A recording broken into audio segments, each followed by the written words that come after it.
yang tadi juga sudah saya share. Yang pertama, waktu pemaparan materi dilaksanakan sesuai jadwal yang telah disampaikan kepada Bapak dan Ibu sekalian. Kemudian nama Bapak dan Ibu di aplikasi Zoom ini agar dapat di-rename dengan format nama perguruan tinggi. Kemudian nanti juga kita akan memasuki sesi tanya jawab. Sesi tanya jawab dilakukan setelah pemaparan selesai. Saya juga sudah mendapatkan beberapa pertanyaan yang sudah dikumpulkan mungkin melalui grup dari bidang kemahasiswaan. Nanti akan saya bacakan satu persatu dari kumpulan pertanyaan yang sudah saya dapatkan. Kemudian mohon berkenan audio Bapak dan Ibu saya mute supaya pemaparan lebih jelas dan lebih kondusif.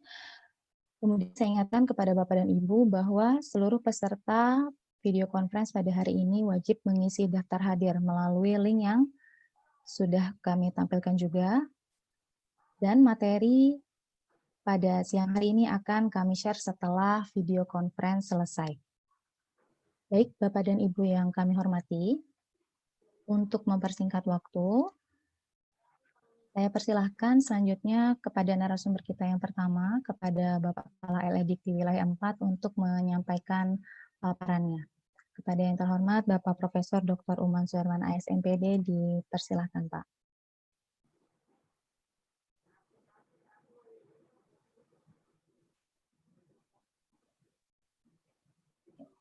Sebentar Pak.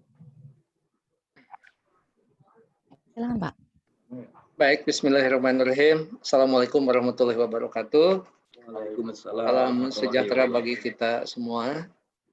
Selamat siang untuk semuanya. Mudah-mudahan kita dalam keadaan sehat. Siang, Prof. Ya, mudah-mudahan kita juga diberikan kekuatan dan mudah-mudahan ya wabah pandemi COVID-19 ini cepat berlalu. Amin. Amin. Karena saya juga menyadari betul sebagai sama-sama pendidik sudah kangen di kelas ya. Iya. Mudah-mudahan ini paling tidak sedikit mengobati rasa kangen saya kepada Bapak Ibu yang tidak bisa bertemu secara langsung, maka pada hari ini kita menggunakan fasilitas Zoom dan ini live di YouTube. Alhamdulillah. Ini bisa teman-teman yang tidak ikut Zoom bisa lihat di YouTube juga gitu. Baik Bapak Ibu yang saya hormati, pada hari ini akan ada narasumber utama yaitu Bapak Kepala Pusat Pembiayaan Pendidikan. Kemudian pada hari ini juga hadir Ibu Sekretaris LLDikti, Kabag Akademik dan Kemahasiswaan, Kasubag Akademik Kemahasiswaan, beserta teman-teman staf yang ada di LLDikti. Mudah-mudahan apa yang akan kita bahas pada hari ini memberikan sebuah pencerahan bagi kita, terutama kalau dulu kita bicara tentang bidik misi, sekarang ada sebuah nama yang berbeda, yang lebih greget gitu ya, lebih greget. Kenapa lebih greget? Mungkin kalau dulu bidik misi punya misi untuk membidik orang-orang yang punya kemampuan ekonomi yang tidak senasib dengan kita, alhamdulillah gitu. Anda jangan mengatakan saya juga, jangan. Alhamdulillah nasib ekonominya kita baik. Kita akan membidik orang-orang yang mahasiswa yang punya nasib ekonomi tidak baik, tetapi dia memiliki kemampuan akademik yang bagus, memiliki cita-cita yang bagus, memiliki minat yang bagus, walaupun pada kenyataannya ternyata yang diberikan bidik misi tidak semuanya tepat waktu menyelesaikan studinya. Jadi boleh kita evaluasi, tidak sedikit yang diberikan bidik misi tidak memiliki efisiensi studi. Nah, oleh karena itu tentu, sekarang namanya bukan bidik misi lagi, misinya sama ya, kita membidik teman-teman yang memang punya kapasitas yang terbaik, juga sama memiliki nasib yang kurang baik dalam sisi ekonomi, tetapi ada yang berbeda. Gitu. Yang berbedanya itu apa?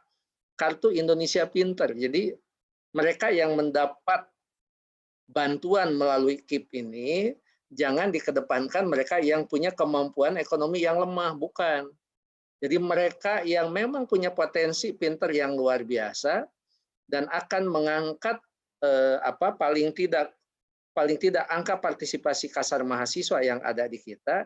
Dan bukan hanya itu, lulusan-lulusan yang dulunya dibiayai dengan KIP ini, Kartu Indonesia Pintar untuk Kuliah ini, betul-betul bisa memberikan role model di kampus kita.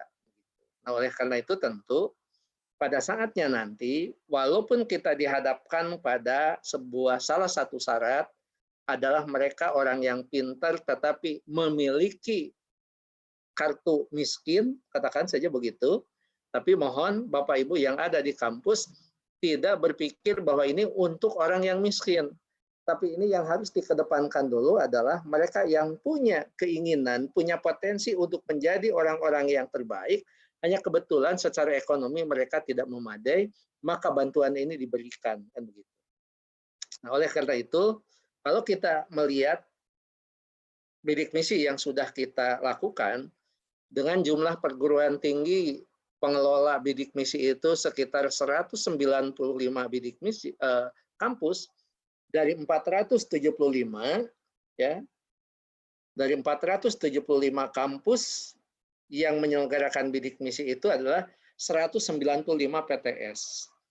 Bisa digeser V ya, 195 PTS. Balik ke atas, balik lagi ke atas.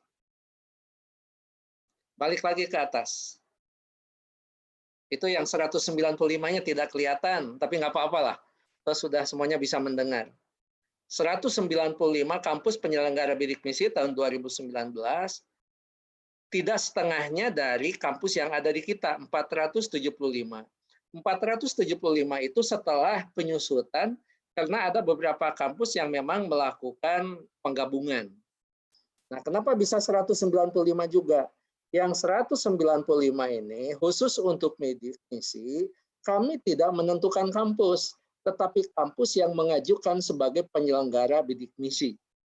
Nah, itu pula yang menjadi dasar bagi kami untuk menentukan Bapak diundang pada hari ini, mayoritas adalah yang sudah mengajukan sebagai penyelenggara bidik misi.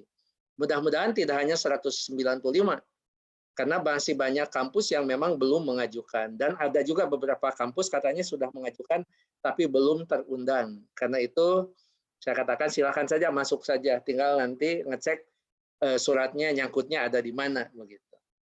Nah, dari 195 ini, jumlah mahasiswa yang tahun 2019 ke bawah, ya hampir 12.000 mahasiswa yang kita berikan bidik misi, dengan rincian 2016 ada 1.068, naik 2017 jadi 1.700, naik ke 2018 hampir 2 kali lipat. Kenapa? Karena di 2018 muncul bukan hanya bidik misi yang reguler, tapi ada bidik misi aspirasi. Apa bidik misi aspirasi? Bidik aspirasi itu adalah bidik misi yang memang diusulkan oleh anggota dewan yang memang mewakili daerah-daerahnya, sehingga lebih banyak anggota dewan berasal dari daerah tertentu, maka mereka akan memberikan bidik misi ke kampus-kampus yang ada di daerahnya. Nah, itu pun kadang-kadang tidak terserap, karena kendala yang ada tidak sedikit, nama yang diberikan oleh anggota dewan, kenyataannya di kampus nama itu tidak ada, katakan saja seperti itu.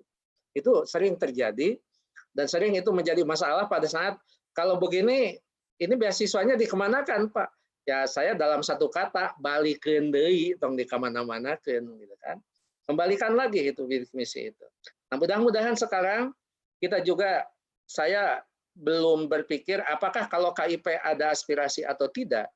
Yang jelas untuk tahun ini, 2020, bidik misi sudah innalillahi, yang ada dengan program pemerintah yang disebut KIP, Kartu Indonesia Pintar. Jadi sekali lagi, yang disasar oleh bantuan ini adalah mereka yang tidak hanya bisa kuliah, tetapi mereka adalah orang-orang yang punya kapasitas, punya kemampuan, tetapi secara ekonomi tidak menggembirakan, makanya bantuan ini diberikan kepada mereka.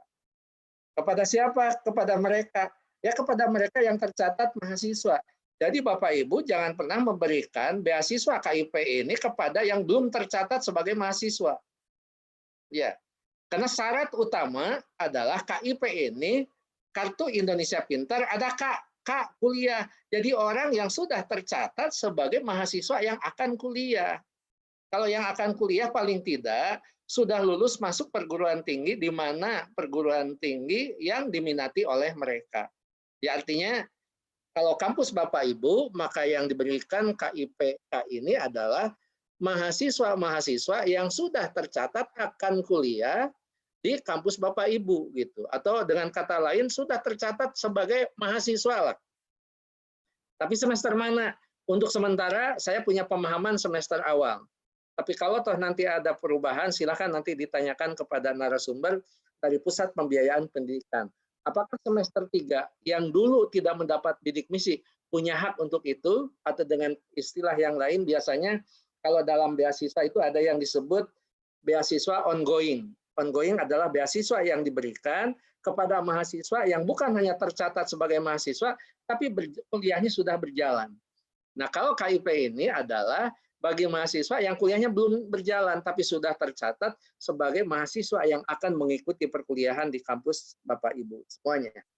Nah, Bapak Ibu yang saya hormati, dari 195 kampus ini dulu menyerap 12 ribuan mahasiswa. Nah, sekarang ini ada sebuah perubahan dengan KIP ini. Kalau bidik misi, kuota total sebanyak 130.000 mahasiswa seluruh Indonesia. Maka sekarang peluangnya lebih besar karena KIP ini memiliki kuota nasional di atas 400.000 mahasiswa. Boleh di slide B, 400.000 mahasiswa. Ya. Untuk tahun 2020. Jadi kalau 400.000 mahasiswa, ya kita bisa bayangkan gitu ya, di kampus Bapak Ibu ada yang mestinya dapat KIP ini berapa yang diusulkan. Kemudian ada hal yang sangat menarik, mohon maaf, kalau dulu mayoritas politeknik, vokasi, mayoritas TIKES, itu mayoritas tidak mengajukan bidik misi. Tidak mengajukan bidik misi. Tetapi untuk KIP ini, maka aksesnya akan diberikan lebih banyak kepada pendidikan vokasi. Kalau kepada pendidikan vokasi artinya politeknik yang diploma itu memiliki akses yang lebih besar daripada pendidikan akademik. Ya. Profesi tidak masuk dalam KIP. Yang masuk dalam KIP ini adalah pendidikan akademik dan pendidikan vokasi, dan akses pendidikan vokasi jauh lebih tinggi dibandingkan dengan pendidikan akademik. Ya. Kenapa seperti itu? Ya, mudah-mudahan kita paham semua, vokasi orientasi yang paling kuat adalah untuk bekerja. Jadi menyiapkan mereka untuk bekerja dengan modal yang ada, ditunjang oleh pemerintah, mudah-mudahan mereka bukan hanya bisa bekerja, tapi betul-betul menggambarkan Kartu Indonesia Pintar sebagai orang-orang yang sangat pintar.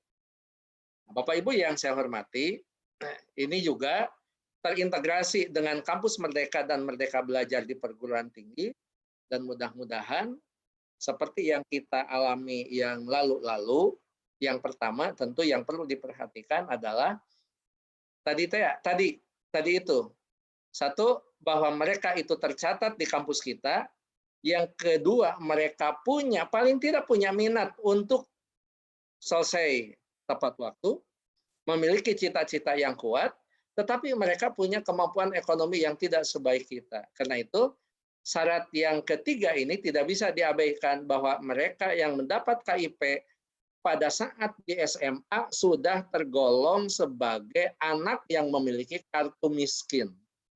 Ini. Jadi mereka harus memiliki kartu miskin dulu. Kapan itu? Ya tentu sebelum masuk perguruan tinggi di mana Bapak Ibu berada. Apa yang dimaksud miskin? Yang dimaksud miskin itu adalah pendapatan orang tuanya sebulan di bawah Rp700.000.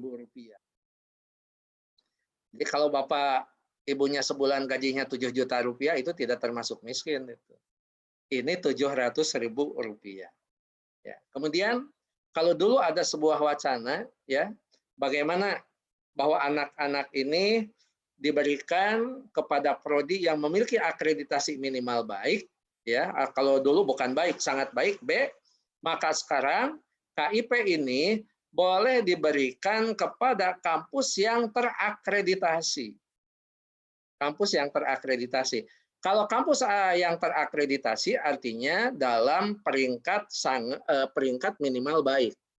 Kalau sekarang minimal peringkat baik, kalau dulu minimal peringkat C.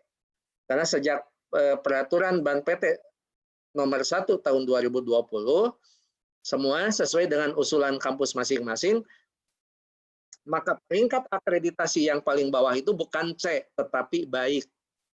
Yang kedua sangat baik, yang ketiga adalah unggul.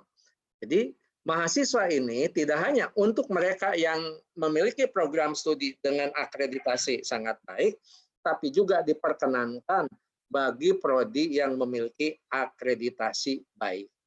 Nah, kenapa tadi saya mengatakan terakreditasi? Ya, karena sekarang baik itu adalah paling bawah. Jadi yang terakreditasi. Nah, mudah-mudahan dengan cara seperti itu, semakin banyak akses yang diperoleh mahasiswa, tapi satu hal, kita tidak bisa dengan pengalaman yang lalu itu, yang pertama adalah terlambatnya laporan dari kampus tentang perkembangan atau evaluasi terhadap mahasiswa yang mendapat bidik misi. Itu pada umumnya terdapat keterlambatan laporan. Yang kedua, mau tidak mau, karena beban kita ini bukan hanya beban biaya tidak terlalu tinggi, mudah-mudahan nanti apakah sama dengan penentuan SPP yang ditentukan oleh Bapak Ibu yang diberikan oleh pemerintah atau tidak. Kalaupun tidak, kampus punya kewajiban bagaimana selalu memantau, bagaimana selalu membimbing agar mereka yang memiliki KIP ini betul-betul menunjukkan perilaku akademik yang terbaik di kampusnya. Gitu. Jadi kalau nanti mencari mahasiswa teladan, mestinya KIP yang didorong. Kalau nanti mencari calon mahasiswa berprestasi, mereka berasal dari yang memperoleh KIP. Mencari mahasiswa yang terbaik dengan aktivitas keorganisasian mahasiswa yang bagus, dengan IPK yang bagus, maka kita mengandalkan inilah mahasiswa KIP. Jadi ini perlu didorong. Karena itu tentu tidak dalam syarat yang paling mutlak adalah miskin. Itu bukan syarat yang paling mutlak. Syarat yang paling mutlak adalah mereka yang punya kemauan untuk menjadi orang yang berhasil, menjadi orang yang punya identitas, menjadi orang yang punya harga diri untuk selalu mendapat apresiasi dari orang lain karena prestasi yang dia miliki. Itu yang perlu kita dorong. Gitu. Jangan sampai terjadi saya mendapat WA dari salah seorang mahasiswa, ya, dia bertanya begini, Pak, apakah betul yang bidik misi itu harus tepat waktu? Saya katakan, betul. Oke, kalau begitu bagaimana Pak kalau tidak tepat waktu? Nah, kalau tidak tepat waktu, saya katakan kegagalan itu bukan hanya pada kampus, kegagalan itu yang utama adalah Anda sendiri. Karena bagaimanapun pada saat Anda diberikan bidik misi, menjadi orang terpilih karena Anda tidak hanya punya kemampuan, tapi Anda punya kemauan untuk menjadi orang yang punya kesejajaran dengan orang lain, terutama orang-orang yang kaya, bahkan prestasi Anda harus melebihi mereka. Nah, saya Pak tidak mungkin katanya saya ini bisa tepat waktu. Kenapa? Karena saya setiap bulan juga harus mencari uang untuk menghidupi ekonomi saya dan keluarga. Saya bilang kenapa? Karena uang saku saya ditahan oleh kampus. Kenapa ditahan oleh kampus? Takut saya tidak selesai tepat waktu sehingga pada saat bayar kuliah, uang bulanan itu bisa dijadikan sebagai jaminan. Ini ada betulnya, ada salahnya juga. Gitu. Betulnya pihak kampus berjaga-jaga seandainya dia tidak tepat waktu. Dan pihak kampus tidak mau rugi kan kalau dia tidak bayar SPP begitu. Yang kedua, dengan cara seperti itu malah menjadi masalah. Apa masalahnya? Yang mestinya anak konsentrasi kuliah, tidak berpikir lagi tentang kebutuhan hidup sehari-hari, karena uang makan itu dipegang oleh kampus tidak diberikan, untuk jaminan kalau tidak selesai, maka ujung-ujungnya anak juga menjadi tidak selesai. Nah, ini harus menjadi sebuah catatan. Menjadi sebuah catatan. Jadi hak mereka berikan kepada mereka, hak kampus ambil oleh kampus, tetapi kampus tidak hanya memperoleh hak berkaitan dengan pembayaran melalui KIP sebagai kewajiban untuk berkontribusi kepada anak didik, tapi kampus pun punya kewajiban bagaimana membimbing, mengarahkan, dan mengoptimalkan potensi yang mereka miliki.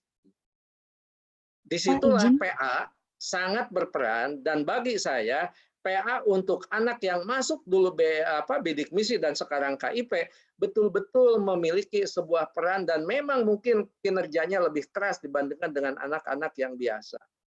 Kenapa? Karena yaitu tadi jaminan Bapak Ibu memberikan KIP, jaminannya bukan hanya mereka lulus tepat waktu, tetapi mereka juga menjadi orang yang sukses. Begitu mereka juga kalau sudah sukses nanti di masyarakat, maka saya yakin mereka punya pengalaman sejarah kehidupan yang sangat berarti, dia terbimbing oleh dosennya, dia terangkat oleh kampusnya, dia termasuk yang dibiayai oleh pemerintah. Mudah-mudahan pada saat dia menjadi seorang pemimpin, betul-betul memiliki kepedulian kepada rakyatnya juga, kepada mahasiswa yang tidak mampu juga, dan sebagainya. Nah, ini menjadi sebuah peluang bagi kita untuk betul-betul mengangkat bukan hanya orang selesai kuliah, bukan hanya orang-orang yang punya IPK yang tertinggi, bukan hanya orang-orang yang punya kebanggaan dengan skripsi yang dia dapatkan dan sebagainya, tetapi dia adalah menjadi solusi terhadap setiap permasalahan yang ada di masyarakat. Berat beban bagi Bapak Ibu untuk membimbing anak-anak yang masuk KIP kalau dulu bidik misi adalah seperti itu. Karena apapun yang kita lakukan pada akhirnya, saya selalu mengatakan, mahasiswa yang sukses tidak cukup mampu mengerjakan tugas yang kita berikan. Mahasiswa yang sukses tidak cukup hanya mampu mengerjakan soal yang kita berikan, tetapi pada saat mereka sudah tidak lagi ketemu dengan kita sebagai dosen-dosen yang menjadi idola mereka, maka mereka akan ingat ilmu yang pernah kita berikan, dan ilmu itu akan menjadi solusi dalam setiap mereka menghadapi masalah kehidupan. Itu yang terbaik. Nah, Pak, izin Pak Kapus sudah bergabung bersama Oke, kita. selamat datang Pak Kapus Pembiayaan Pendidikan. Terima kasih sudah bergabung, dan saya hanya memberikan arahan berkaitan dengan kepentingan KIP.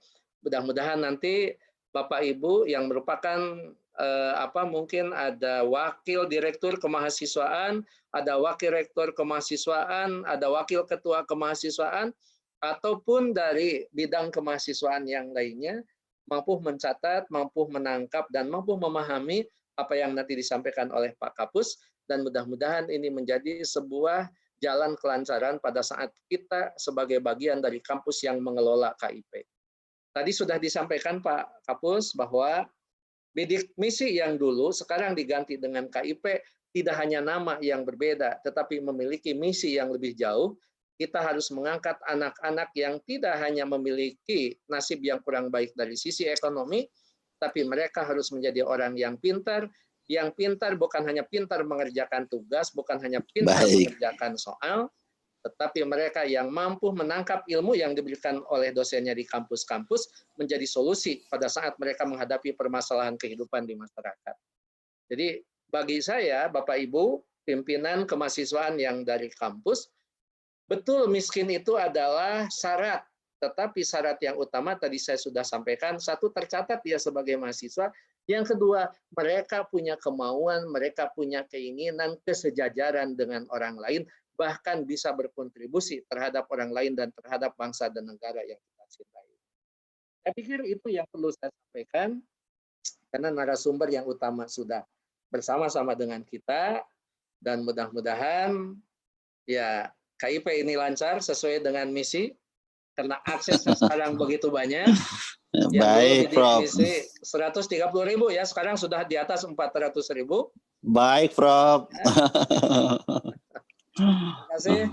Saya pikir itu yang perlu saya sampaikan, Pak Kapus dan Mbak Happy, Bu Sekretaris, para Kabag, Kasubag, dan Bapak Ibu pimpinan dari kampus.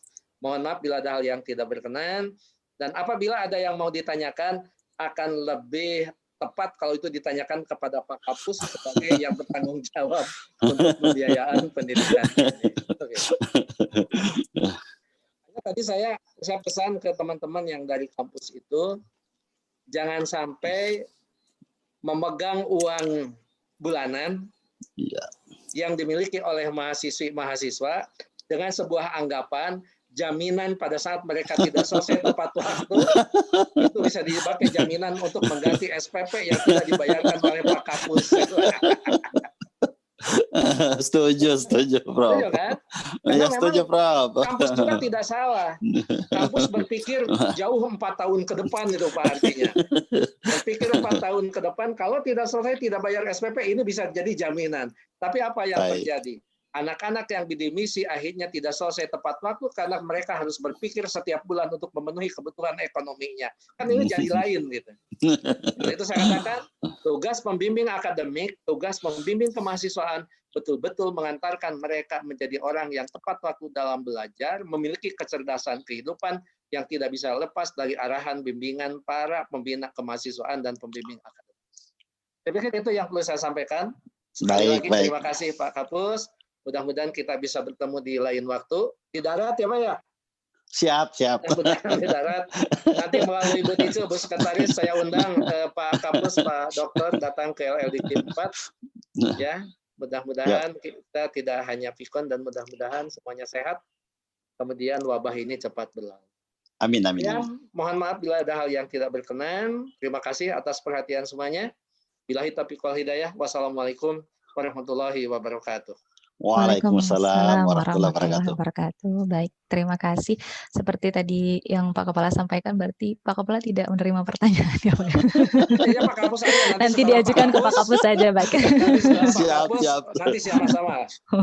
Baik. Ya, kami ucapkan selamat bergabung kepada Kepala Pusat Layanan Pembiayaan Pendidikan, Bapak Dr. Abdul Kahar MPD, yang ternyata sudah bergabung juga di tengah-tengah kita, Koordinator KIP Kuliah Bapak Dr. Ruknan Esos MM MPD. Mohon maaf Pak tadi terlewat.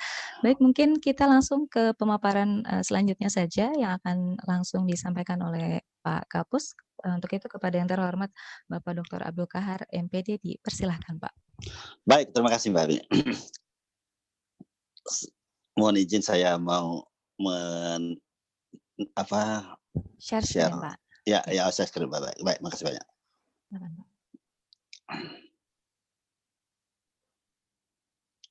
Oke. Baik, bismillahirrahmanirrahim. Assalamualaikum warahmatullahi wabarakatuh. Waalaikumsalam. Pertama-tama saya mau ucapkan terima kasih banyak Prof. Uman dan seluruh jajaran LLDK wilayah 4 dan segenap pimpinan PTS se-Jawa Barat. Saya senang sekali bisa bergabung pada siang hari ini. Walaupun mendadak saya terima undangannya Pak Uman karena baru tadi malam, makanya tadi ada Vikon di sebelah juga. Saya harus paralel karena terlanjur sudah menjadwalkan sesuatu, tapi ini tidak mengurangi rasa hormat saya walaupun terlambat bergabung. Intinya bahwa saya sangat senang dengan inisiatif teman-teman di wilayah 4 ini, sehingga pada siang hari ini adalah silaturahmi pertama saya kepada saudara saya yang ada di wilayah 4. Mohon izin Pak Uman, di belakang saya ada beberapa tim ya, nantinya mungkin bisa membantu saya meneruskan tanya jawab. Ada Pak Ruknan, ada tim dari IPB dan tim IT kami yang senantiasa nanti kalau ada yang lebih teknis ingin bertanya terhadap mekanisme pendaftaran dan sebagainya. Baik Bapak Ibu yang saya hormati, pertama-tama mohon izin saya ingin memperkenalkan diri dulu sekaligus organisasi, karena tentu ini adalah hal baru bagi Ibu Bapak semuanya, khususnya teman-teman kami dari PTS. Kalau Pak Uman ya mungkin sudah tidak asing lagi lah karena Pusat Layanan Pembiayaan Pendidikan ini adalah organisasi baru, struktur baru di dalam Kementerian Pendidikan dan Kebudayaan. Baru pada tahun 2019 akhir, yaitu sekitar bulan Desember, melalui Permendikbud nomor 45 tahun 2019, struktur ini ada lahir, yaitu Pusat Layanan Pembiayaan Pendidikan. Nah, Bapak Ibu yang saya hormati, kalau kita mau melihatnya di dalam Permendikbud ini, sebenarnya Pusat Layanan Pendidikan ini langsung di bawah Menteri Pendidikan dan Kebudayaan. Tetapi di dalam melaksanakan tugas sehari-hari berkoordinasi dengan Sekretaris Jenderal. Nah, ini Bapak Ibu yang saya hormati.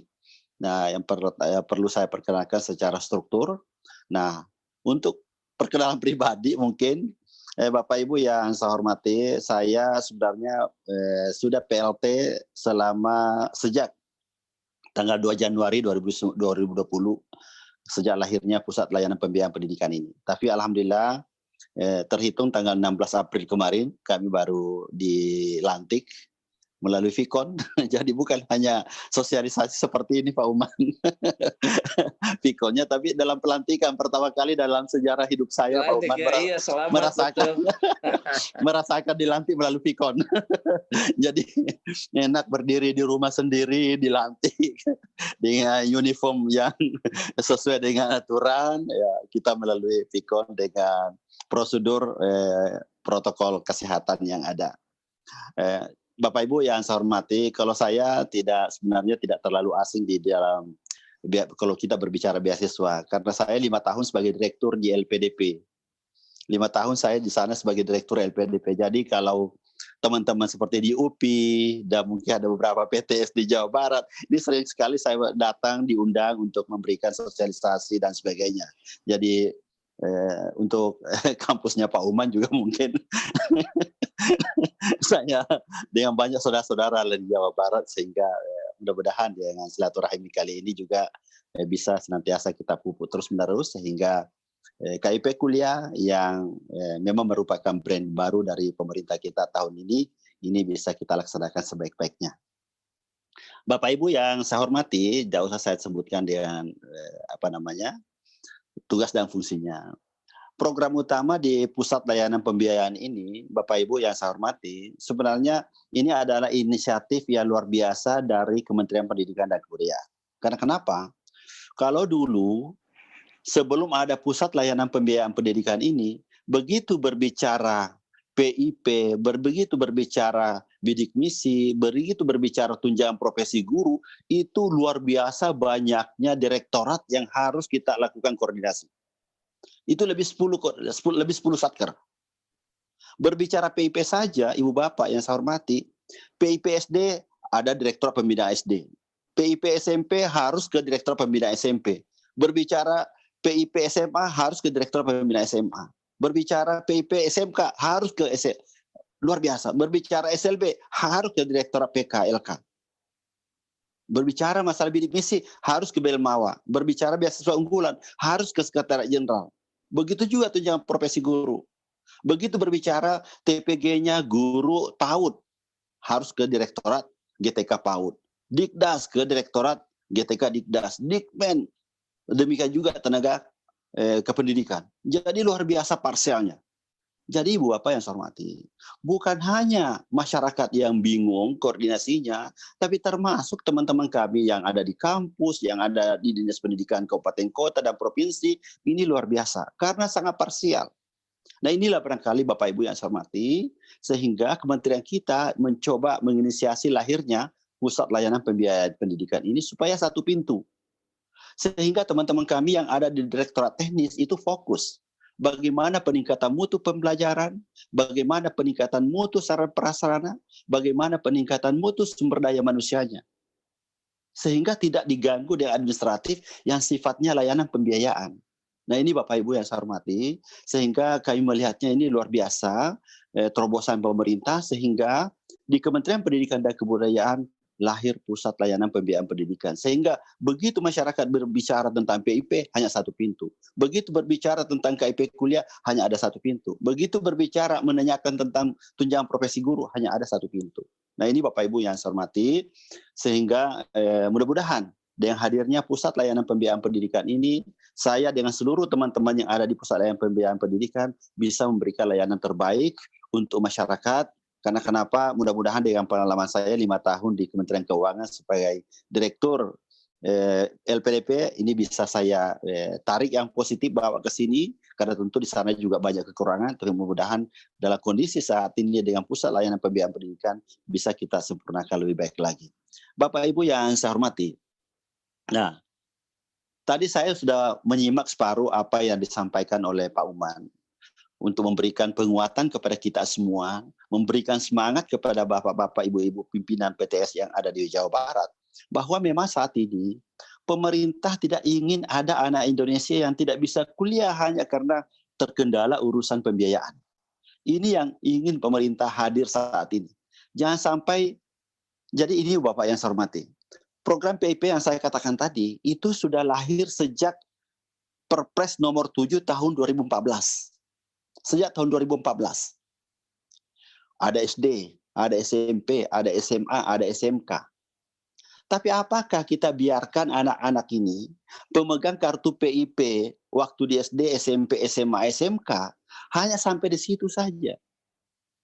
Kita tidak jembatani bagaimana meraih mimpinya sampai kepada perguruan tinggi.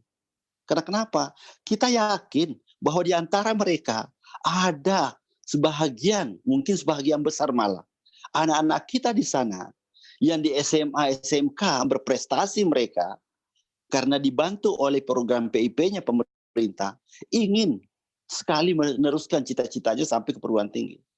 Tapi selama ini terbatas. Pak Uman tadi sudah menyampaikan datanya juga saya lihat tadi. Tahun lalu bidik misi hanya 130.000. Tahun ini dengan program KIP kuliah, insya Allah 400.000 pemerintah. Nah ini Bapak yang saya hormati. Kenapa? Itu tadi. Pemerintah tidak ingin ada anak Indonesia yang tidak bisa kuliah hanya karena terkendala urusan pembiayaan.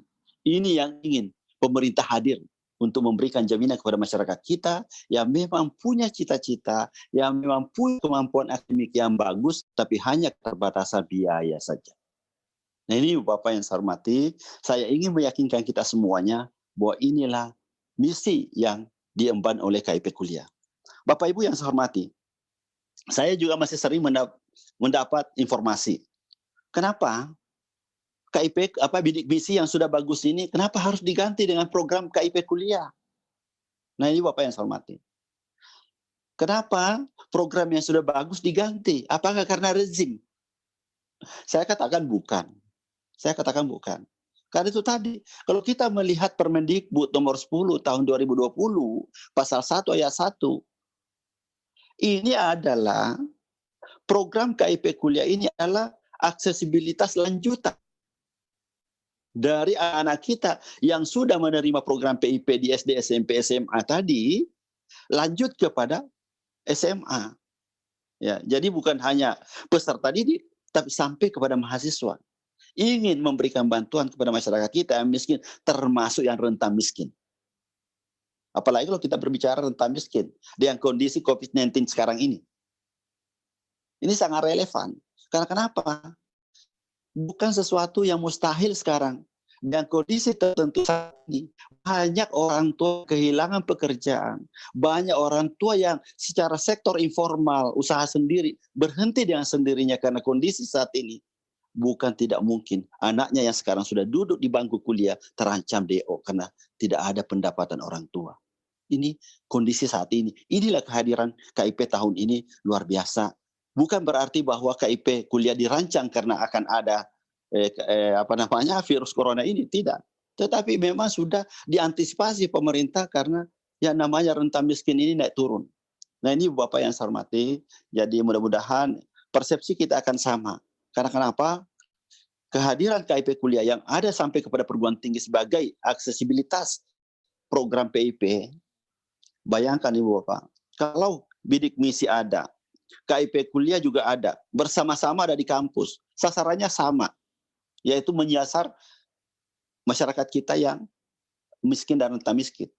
Yang bingung masyarakat. Belum lagi pengelolaan di kampus, terlalu banyak nomenklatur.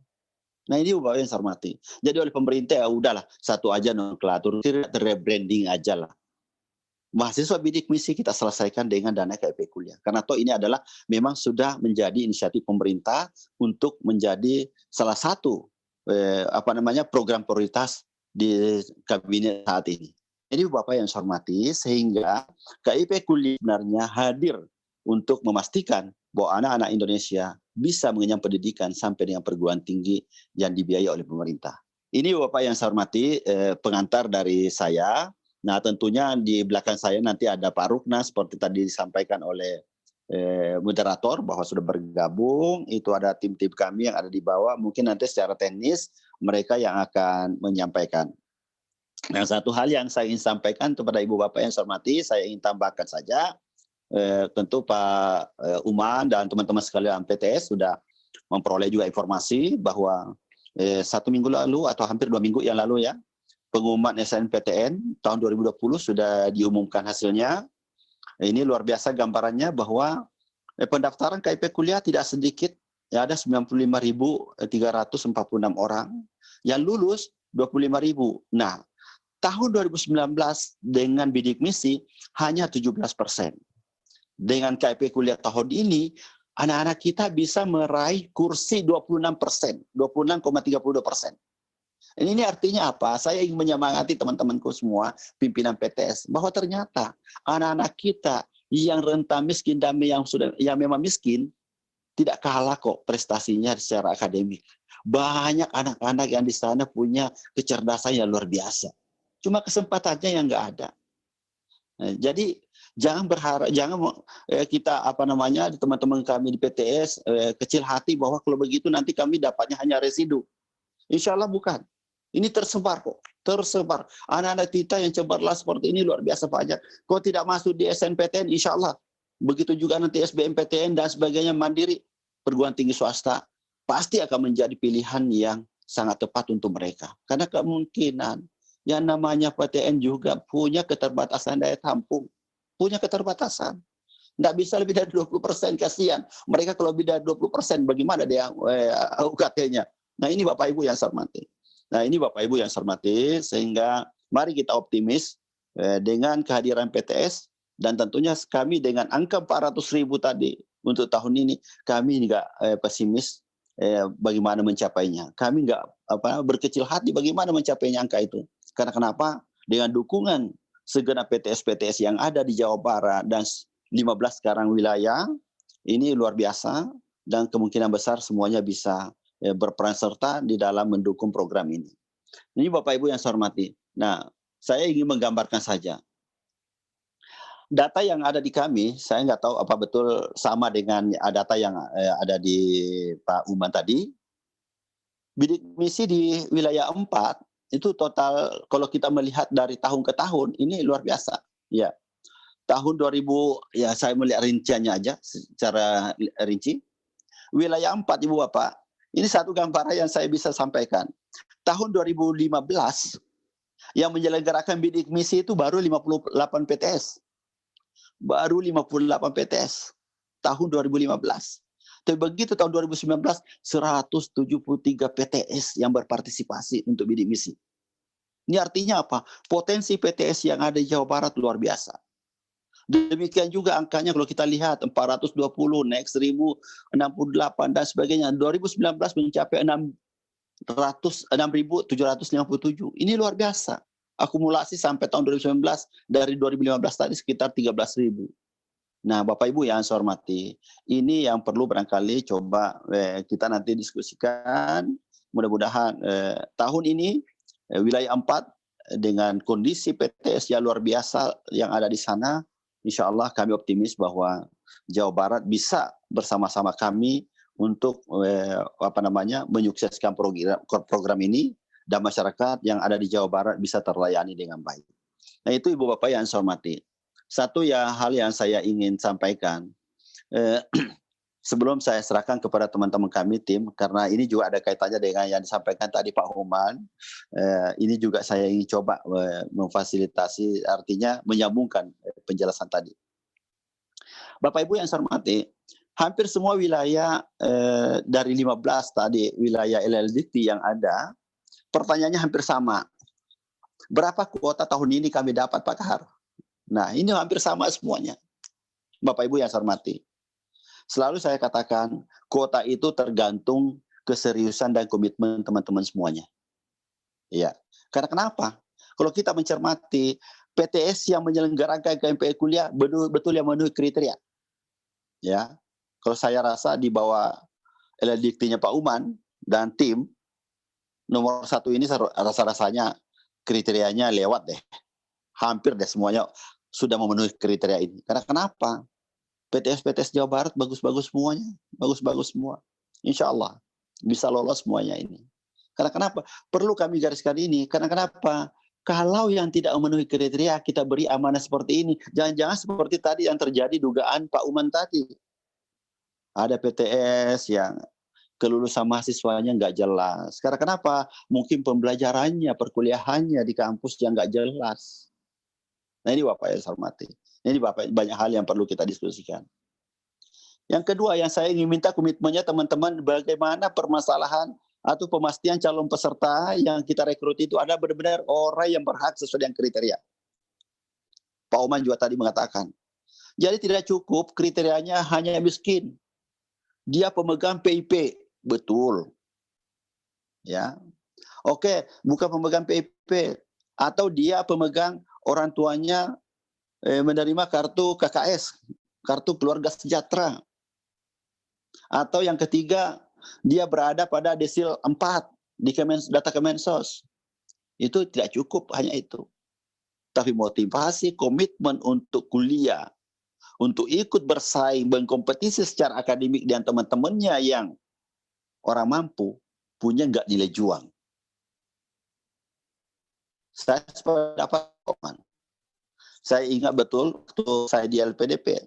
Kalau saya menyeleksi anak-anak ingin keluar negeri kuliah, selalu saya katakan ukuran kami bukan hanya kemampuan akademik, tapi saya ingin melihat daya juang dari masing-masing kandidat. Karena kalau daya juangnya tidak ada, nggak mungkin bisa kuliah. Nah ini sama halnya. Kalau hanya sekedar membawa kartu Indonesia Pintar waktu SMA tidak cukup. Itu baru kriteria secara administratif. Tapi non administratif kriteria utama, dia punya nggak nilai juang, punya nggak motivasi ingin berprestasi, punya nggak kemampuan daya tahan dan sebagainya yang bisa dilakukan sehingga bisa bertahan di kampus. Karena kenapa? Jangan sampai anak-anak kita yang mungkin dulu ada di SMA, mungkin di pinggir di kota sana, ya cara belajarnya santai dan sebagainya. Tapi begitu masuk PTS yang bagus, pasti akan harus merubah gaya hidup, gaya belajarnya dia harus berubah. Gaya hidup di kampus kan berbeda waktu dia di SMA. Nah ini harus menjadi salah satu penilaian non-administratif yang memang betul-betul harus dicermati Bu Bapak semuanya. Nah ini Bapak Ibu yang saya hormati, saya sependapat dengan Pak Uman ya, bagaimana kita melihat hal-hal ini. Karena kenapa? Tidak cukup. Karena seringkali juga muncul pertanyaan, apakah kami yang sudah punya PIP di SMA sudah otomatis menjadi mahasiswa penerima KIP kuliah? Tidak otomatis, betul. Pertama dia harus lulus dulu di PTS. Tidak mungkin otomatis langsung ada bawa kartu PIP dari SMA-nya langsung mau menjadi mahasiswa, tidak bisa. Harus lulus dulu di PTS. Tentu kelulusannya ada kriteria masing-masing PTS. Bukan hanya akademik, mungkin juga ada unsur kriteria non-akademik. Nah inilah barangkali yang kita maksud, yang dimaksud juga tadi oleh Pak Uman. Nah ini Bapak Ibu yang saya hormati. Yang ketiga, yang saya ingin bangun juga komitmen bersama dan sependapat dengan Pak Uman tadi, bahwa pastikan tidak ada uang pungutan lain yang terkait dengan penyelenggaraan pendidikan. Nah ini Bapak yang saya hormati, mohon izin kepada saudaraku mungkin PTS yang mungkin di atas angka tuition fee-nya bidik misi yaitu 2,4, SPP-nya di sana lebih besar, lantas tidak mau menerima KIP kuliah.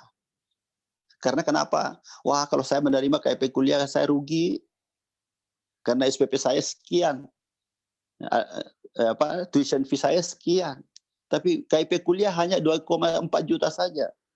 Nah ini Bapak yang saya hormati. Inilah barangkali kita harus hadirkan kampus-kampus kita, bagaimana berperan serta mendorong program pemerintah ini, sehingga kita berikan kesempatan semua kepada anak-anak kita. Bahkan kemarin wilayah wilayah 12 ada pertanyaan begini, Pak Kahar boleh nggak kami tidak menerima di Fakultas Kedokteran? Saya bilang Bapak, alangkah baiknya kalau kita buka kesempatan. Karena kenapa? Boleh jadi kelas yang ada di kelas kedokteran itu adalah umpamanya 36 mahasiswa. Kenapa sih tidak bisa memberikan subsidi 2 seat aja untuk anak-anak kita yang memang punya kemampuan tertentu dan punya motivasi tertentu untuk bisa menjadi dokter, memenuhi kriteria. Mensubsidi dari 36 hanya 2 seat saja. Karena kenapa? Bukan sesuatu yang mustahil. Ada anak-anak kita di situ cemerlang yang punya cita-cita dari kecil, ditanya mau jadi apa nak? Mau jadi dokter. Inilah kesempatan yang luar biasa Ibu Bapak. Perlu kita fasilitasi mereka. Sehingga saudaraku PTS ya memang mungkin tuition fee-nya di atas rata-rata bidik misi, KIP kuliah ini, karena kita KIP kuliah sama dengan bidik misi. Belum ada kenaikan Bapak, masih 2,4. Ya, mudah-mudahan kita berdoa semuanya negara kita segera pulih kembali, virus corona ini segera kembali ke pangkuan di mana dia tempatnya dan tidak juga merebak di sana. Artinya hilang di bumi persada ini. Nah, sehingga semuanya bisa kita kembali normal melakukan hal ini. Nah, ini Bapak Ibu yang saya hormati, sehingga kami sangat berharap bahwa teman-temanku, saudaraku, ini harus kita pastikan bahwa anak-anak kita itu tidak ada lagi pungutan yang terkait dengan dana pembiayaan pendidikan. Karena kenapa? Kasihan mereka. Kita sudah mendorong bahwa harus mereka kita fasilitasi untuk mereka ikut bisa menikmati pendidikan tinggi. Tapi kalau kita bebani lagi pungutan-pungutan, ada biaya pembangunan dan sebagainya, kasihan mereka. Kita sudah ambil kriteria waktu rekrutmen adalah orang miskin. Kita sendiri yang sudah merekrut mereka, bahwa mereka itu adalah orang miskin. Tapi kenapa kita masih bebani dengan SPP, biaya pembangunan dan sebagainya? Ini Bapak Ibu yang saya hormati, tolong menjadi perhatian kita. Demikian juga saya titip di timnya Pak Uman, bahwa pastikan PTS yang bisa kita berikan amanah untuk menyelenggarakan KIP kuliah ini adalah memang PTS yang tidak memungut biaya-biaya yang terkait dengan penyelenggaraan pendidikan untuk anak-anak kita. Karena kasihan mereka, tidak mungkin bisa mereka lakukan hal itu. Yang keempat berikutnya adalah saya sangat juga berharap bahwa manajemen pengelolaan ini harus memang kita tingkatkan, harus lebih baik. Nah, saya saya optimis dengan teman-teman kami di wilayah 4 ini bisa melakukan dengan baik. Karena kenapa? Kampus-kampus PTS yang ada di wilayah 4 ini sudah di atas rata-rata lah kalau saya melihatnya yang ada di Jawa Barat. Jadi hal ini gampang kita lakukan. Bagaimana kita bentuk tim pengelola baik di LLDT maupun PTS. Ini harus ada meja, desknya memang harus kita jelas. Harus ada desk kita siapkan. Pengelolaan KIP kuliah. Harus ada manajemen yang baik di sana. Baik secara IT maupun untuk penanganan layanan kepada masyarakat, kepada mahasiswa kita. Ini harus ada yang tangani dengan baik. Kemudian data penerima yang selalu terupdate, data-data kita harus tolong diupdate terus-menerus. Karena kenapa? Ini juga menjadi potensi temuan-temuan masalah manakala kampus-kampus kita, penyelenggara-penyelenggara di PTS ini tidak rajin mengupdate datanya. Jangan sampai anaknya sudah lulus, ternyata masih ada dalam data pedidikti dan sebagainya, masih tercantum di sana sebagai mahasiswa aktif. Nah, ini Bapak yang saya hormati. Laporan secara berkala harus tertib, jangan sampai tidak. Monitoring akademik. Nah, ini yang Bapak Ibu yang saya hormati, ini yang saya ingin sambung juga tadi dari pesan Pak Uman. Bagaimana monitoring akademik ini harus menjadi catatan kita. Karena kenapa? Ibu Bapak yang saya hormati, saya mengambil pengalaman dari LPDP. Monitoring akademik ini wajib kita lakukan. Karena kenapa? Banyak anak-anak kita sebenarnya terkendala bukan karena kemampuan akademiknya. Tapi monitoring akademik yang kita maksud di sini non-akademik bagi siswa. Tapi ada komponen yang terkait. Ada komponen yang terkait. Contoh saja, kalau di PTN mungkin sudah tidak ada. PTS juga mungkin tinggal kecil saja. Sebagian kecil saja. Masih ada dosen-dosen setiap akhir semester, atau mungkin anak-anak ini mau selesai baru kartu nilainya keluar. Nilainya baru diupdate di sistem dan sebagainya. Sekarang kan sudah IT semua. Tapi karena malas. Nah, ini Bapak Ibu yang saya hormati. Nah, kalau dulu ini kan menjadi salah satu acuan bahwa untuk memperlancar pembiayaan pendidikan kepada anak-anak, biaya hidupnya, ini harus lancar laporannya umpamanya. Nah ini Bapak Ibu yang saya hormati, ini yang perlu kita coba cermati, apakah ini bahagian dari monitoring akademik kita.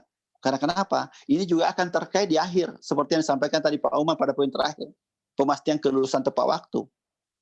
Karena kalau kita tidak monitor, jangan sampai anak-anak ini juga, Jangan sampai umpamanya di kampus ibu bapak ada target minimum IPK minimal sekian baru lulus. Kalau luput pemantauan akademik kita terhadap anak-anak yang penerima KIP kuliah ini, kita tidak pantau betul, termasuk ongoing bidik misi yang ada sekarang. Ini tidak menutup kemungkinan ada anak-anak kita tidak tepat waktu selesai studinya. Nah, apa yang terjadi? Termasuk yang disampaikan tadi Pak Uman. Tidak mungkin anak-anak ini akan menambah tuition fee-nya penambahan tahun. Mereka nggak punya. Oke, tadi satu sisi disimpan di kampus, bahagian disimpan dulu untuk menutupi nanti SPP manakala diperpanjang. Oke, itu solusi gampang dalam artian mencari shortcut-nya saja. Tapi satu sisi harus kita pikirkan, anak ini tinggal di kota loh. Belum tentu anak yang kita tahan SPP biaya hidupnya ini yang kita simpan dulu tidak ngekos. Hidup bersama orang tuanya kah? Kalau dia harus hidup di kota karena desanya jauh, ini ada biaya tambahan lain selain daripada yang kita saving untuk tuition fee. Karena biaya hidup. Belum kosannya bagaimana, biaya hidup sehari-harinya bagaimana, transportasinya bagaimana. Nah, ini Bapak yang saya hormati. Jadi banyak kaitannya yang harus kita lihat. Mereka ini orang miskin. Jadi pemastian kelulusan tepat waktu harus kita lakukan. Karena ini modalnya kontrak penugasan dari pemerintah. Anak ini kita beri jaminan hanya 4 tahun. Jadi kita harus kawal. Demikian juga bagaimana monitoring akademik terkait dengan penyelesaian studi umpamanya. Yang mudah-mudahan tidak terjadi lagi sekarang. Anak-anak yang mengambil umpamanya skripsi. Waduh, sulit ketemu dengan pembimbingnya. Padahal sudah diancam, kalau tidak wisuda nanti ini, maka akan menambah SPP, mau bayar. Gimana anak-anaknya susah ketemu pembimbingnya. Nah, ini Bapak Ibu yang sama. Hal-hal seperti ini, sekecil seperti ini juga harus menjadi bahagian dari pemantauan akademik kita. Sehingga betul kita bisa pastikan, saya sangat sependapat dengan Pak Uman, wajib, bukan harus saja, wajib kita kendalikan ini. Karena anak-anak kita harus selesai tepat waktu. Ini mandat dari pemerintah kita. Karena kita ingin segera anak-anak ini keluar dari belenggu hierarki kemiskinan yang sudah diwariskan oleh keluarga mereka. Ini harus kita angkat mereka. Nah, ini Bapak yang saya hormati, ini adalah pengantar dari saya. Mohon Pak Rukna dan tim bisa meneruskan dengan penjelasan teknis terkait dengan mekanisme dan sebagainya. Barangkali itu pengantar dari saya, Pak Uman. Oke, Pak, dan makasih. moderator, silakan. Saya masih tetap di sini bersama-sama dengan Pak Umar, tapi untuk Sama-sama. penjelasan lebih teknis ada tim saya di belakang yang bisa menyampaikan. Terima kasih. Wassalamualaikum warahmatullahi wabarakatuh. Waalaikumsalam warahmatullahi wabarakatuh. Baik, terima kasih Pak Kapus atas pencerahannya kepada rekan-rekan di perguruan tinggi swasta. Memang ada beberapa pertanyaan juga yang sepertinya sudah terjawab dari Pak Kapus. Tapi mungkin untuk hal-hal yang lebih teknis, saya Betul. persilahkan kepada Pak Dr. Rukman sebagai koordinator KIP Kuliah untuk memberikan penjelasannya. Dipersilahkan Pak. Baik, terima kasih Bu Happy. Assalamualaikum warahmatullahi wabarakatuh. Waalaikumsalam warahmatullahi wabarakatuh. Selamat siang Bapak dan Ibu. Alhamdulillah pada hari ini kita masih diberikan kesempatan oleh Allah Subhanahu wa taala ya, sehingga kita bisa pikon ya, walaupun dalam kondisi bencana COVID-19. Terima kasih Ibu Moderator. Baik, yang kami hormati Bapak Kepala Pusat Layanan Pembiayaan Pendidikan, Bapak Dr. Abdul Kahar. Yang kami hormati Profesor Uman, Kepala LLDT Wilayah 4, dan juga beserta jajarannya, dan para petinggi-petinggi perguruan tinggi swasta di lingkungan LLDT Wilayah 4. Baik, mungkin saya hanya melanjutkan dari segi teknis pelaksanaan, karena tadi sudah disampaikan semua terkait dengan kebijakan oleh Bapak Kapus. Saya akan share secara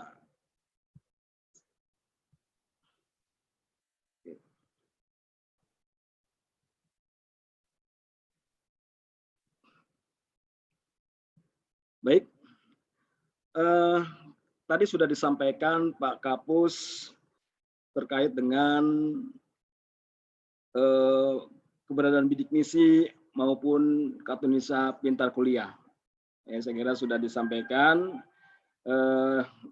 posisinya sebenarnya sama, tidak ada perubahan. Yang berubah hanya dari segi nama saja. Jadi mekanisme untuk pelaksanaan itu semuanya sama. Dan tadi sudah disampaikan terkait dengan adanya Kartu Indonesia Pintar Kuliah, ya, memang ini merupakan suatu sasaran dari kedua nomenklatur, ya, yang awalnya dari Belmawa yang mempunyai bidik misi, yang kemudian yang baru Puslapdik, kami menamakannya Puslapdik, menyingkatnya Pusat Layanan Pembiayaan Pendidikan, yang jadi satu dan satu branding yaitu Kartu Indonesia Pintar Kuliah. Alhamdulillah, mudah-mudahan semua ini merupakan bagaimana tugas kita semua untuk sampai pada mahasiswa, calon mahasiswa yang ingin menempuh ke perguruan tinggi tapi dalam kondisi dari keluarga yang tidak mampu dan mempunyai potensi akademik yang luar biasa. Ya, tadi sudah disampaikan dengan dibuktikan adanya kelulusan dari seleksi nasional, ya, ternyata lebih banyak hasilnya dari hasilnya untuk mahasiswa penerima calon penerima KIP kuliah ini, ya, sekitar 26%, ya, lebih tinggi daripada tahun lalu yang masih 17%. Alhamdulillah, berarti ini adalah kesempatan luar biasa untuk para petinggi-petinggi PTS untuk terus mendorong para calon-calon mahasiswa yang berada di keluarga yang tidak mampu. Kartu Indonesia Pintar Kuliah merupakan bantuan beasiswa, ya, yang diperuntukkan untuk para calon mahasiswa dari keluarga yang tidak mampu. Ya, jadi ini merupakan kesempatan baik, ya, karena bukan hanya yang dimiliki oleh orang-orang kaya, ya, orang yang mampu, tapi bagi yang tidak, dari keluarga yang tidak mampu, kemudian punya potensi yang baik, ini diberikan kesempatan bagi mereka.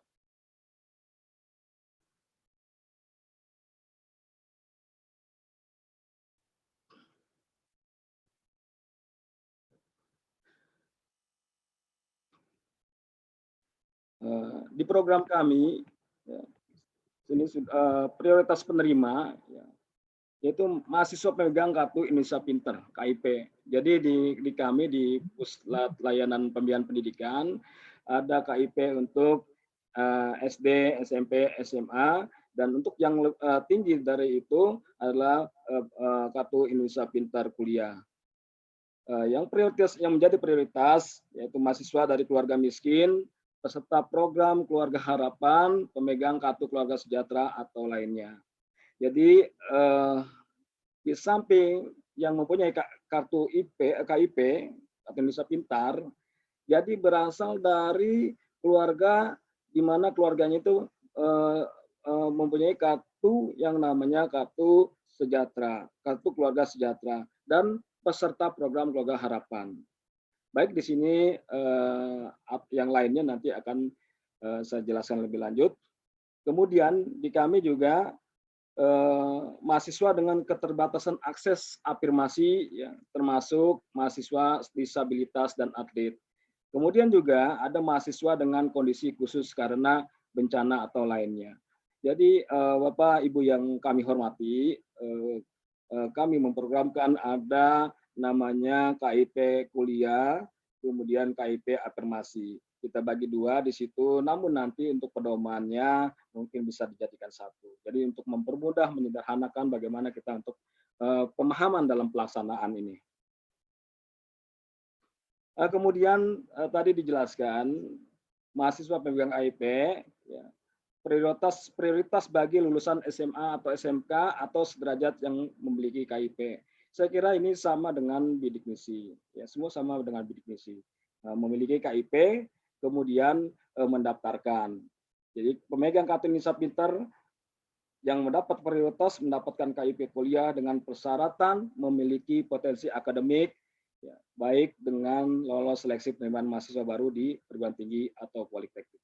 Tadi disampaikan Prof. Uman, ya, jadi harus mahasiswa itu harus bukan saja dari keluarga miskin, tapi dia harus mempunyai potensi, mempunyai prestasi, harus bisa bersaing dengan lainnya. Artinya, walaupun dari keluarga yang tidak mampu, tapi dia punya potensi baik, bisa bersaing dengan mahasiswa reguler lainnya. Kemudian, di sini saya klasterkan mahasiswa keluarga miskin, ya tadi sudah disampaikan, ya program keluarga harapan, kemudian juga mempunyai keluarga sejahtera dan mahasiswa dari panti sosial atau panti asuhan. Baik, untuk mahasiswa afirmasi, ya itu diperuntukkan bagi mahasiswa berasal dari daerah terdepan, terluar dan tertinggal 3T. Kemudian juga untuk OAP, orang asli Papua. Saya kira ini adalah untuk pemberian bantuan khusus, ya. Jadi tidak ada di wilayah 4 mungkin, ya. Inilah bagian dari program-program kami, ya, untuk Kartu Indonesia Pintar Kuliah. Nah, ini untuk kondisi bencana alam. Mahasiswa kondisi bencana alam. Jadi mahasiswa pada wilayah terkena bencana alam, mahasiswa pada wilayah terkena konflik, ya, mahasiswa pada kondisi lain berdasarkan pertimbangan menteri. Jadi nanti ini dari LLDikti yang akan melihat daerah-daerah mana saja bagian wilayahnya yang masuk dalam kategori mahasiswa yang kondisi bencana alam. Nah, baik, untuk persyaratan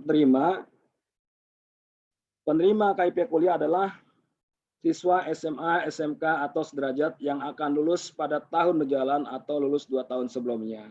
Jadi di samping mahasiswa baru, kemudian mahasiswa yang lulus 2 tahun sebelumnya, termasuk di tahun 2018 itu masih juga ada kesempatan untuk mengikuti program KIP kuliah. Kemudian kami juga membatasi hanya untuk sampai dengan semester 3, ya. Jadi masih membatasi untuk semester 3. Jadi inilah makanya untuk petinggi perguruan tinggi swasta atau pengelola di PTS, ya. Jadi untuk mendorong calon-calon mahasiswanya, ya, karena kalau dilihat data tadi ini luar biasa, 2019 itu sekitar 6.000, mungkin di 2020 lebih daripada itu. Nah, ini kesempatan untuk PTSPS untuk memberikan informasi yang luas kepada masyarakat terkait dengan pemberian dana bantuan Kartu Indonesia Pintar Kuliah ini. Kemudian tadi sudah disinggung terkait dengan prodi, ya, prodi prioritas, ya. Jadi lulus seleksi penerimaan mahasiswa baru dan diterima di perguruan tinggi atau perguruan tinggi swasta, perguruan tinggi negeri atau perguruan tinggi swasta pada prodi dengan akreditasi A atau B, ya. Serta dimungkinkan dengan pertimbangan tertentu prodi dengan akreditasi C. Mungkin di bidik misi hanya pada akreditasi A atau B. Ada lagi untuk kenapa ada prodi akreditasi C, ini pertimbangan tertentu. Karena kita lihat saja, ya, di PTN tadi, dari daftar PTN, mahasiswa yang sebagai pemilih Kartu Indonesia Pintar itu sudah luar biasa banyaknya, ya. Jadi apalagi di daerah, ya, di daerah. Nah, kenapa untuk pertimbangan tertentu prodi dengan akreditasi C? Karena begini penjelasannya. Jadi di daerah, di satu wilayah misalnya, calon penerima kuliah ini berasal dari satu tempat yang memang prodi atau institusi perguruan tingginya itu jauh dari perkotaan, misalnya jauh dari perkotaan. Nah, sedangkan calon penerima kuliah ini, ya, si mahasiswa ini adalah sebagai tulang punggung orang tuanya untuk mencari nafkah. Jadi tidak mungkin dia untuk sekolah jauh-jauh keluar dari daerahnya ke kota misalnya, sedangkan dia ada tumpuan hidup keluarganya. Nah, inilah sebagai mungkin barangkali ketentuan apa yang dinamakan dengan pertimbangan tertentu. Ya. Jadi ada kebijakan, memang ini sudah program ini memang program pemberian kuliah ini kepada tepat sasaran itu sudah diprogramkan oleh pemerintah kita yang benar-benar mendukung adanya pendidikan yang berkualitas yang dapat dirasakan oleh masyarakat yang berasal dari keluarga yang tidak mampu. Kemudian yang ketiga, ini memiliki potensi akademik, ya, baik tetap akademik baik, tetapi memiliki keterbatasan ekonomi. Jadi itu, ya, di samping sebagai berasal dari keluarga tidak mampu, tapi potensi akademiknya luar biasa. Dia berprestasi di bidangnya. Ya, ini yang tadi disampaikan oleh Prof. Uman, ya, harus bisa bersaing mahasiswa ini, harus mempunyai keterampilan, kemudian mempunyai potensi yang bagus, kan gitu ya. Ya, ini termasuk diantaranya. Ya.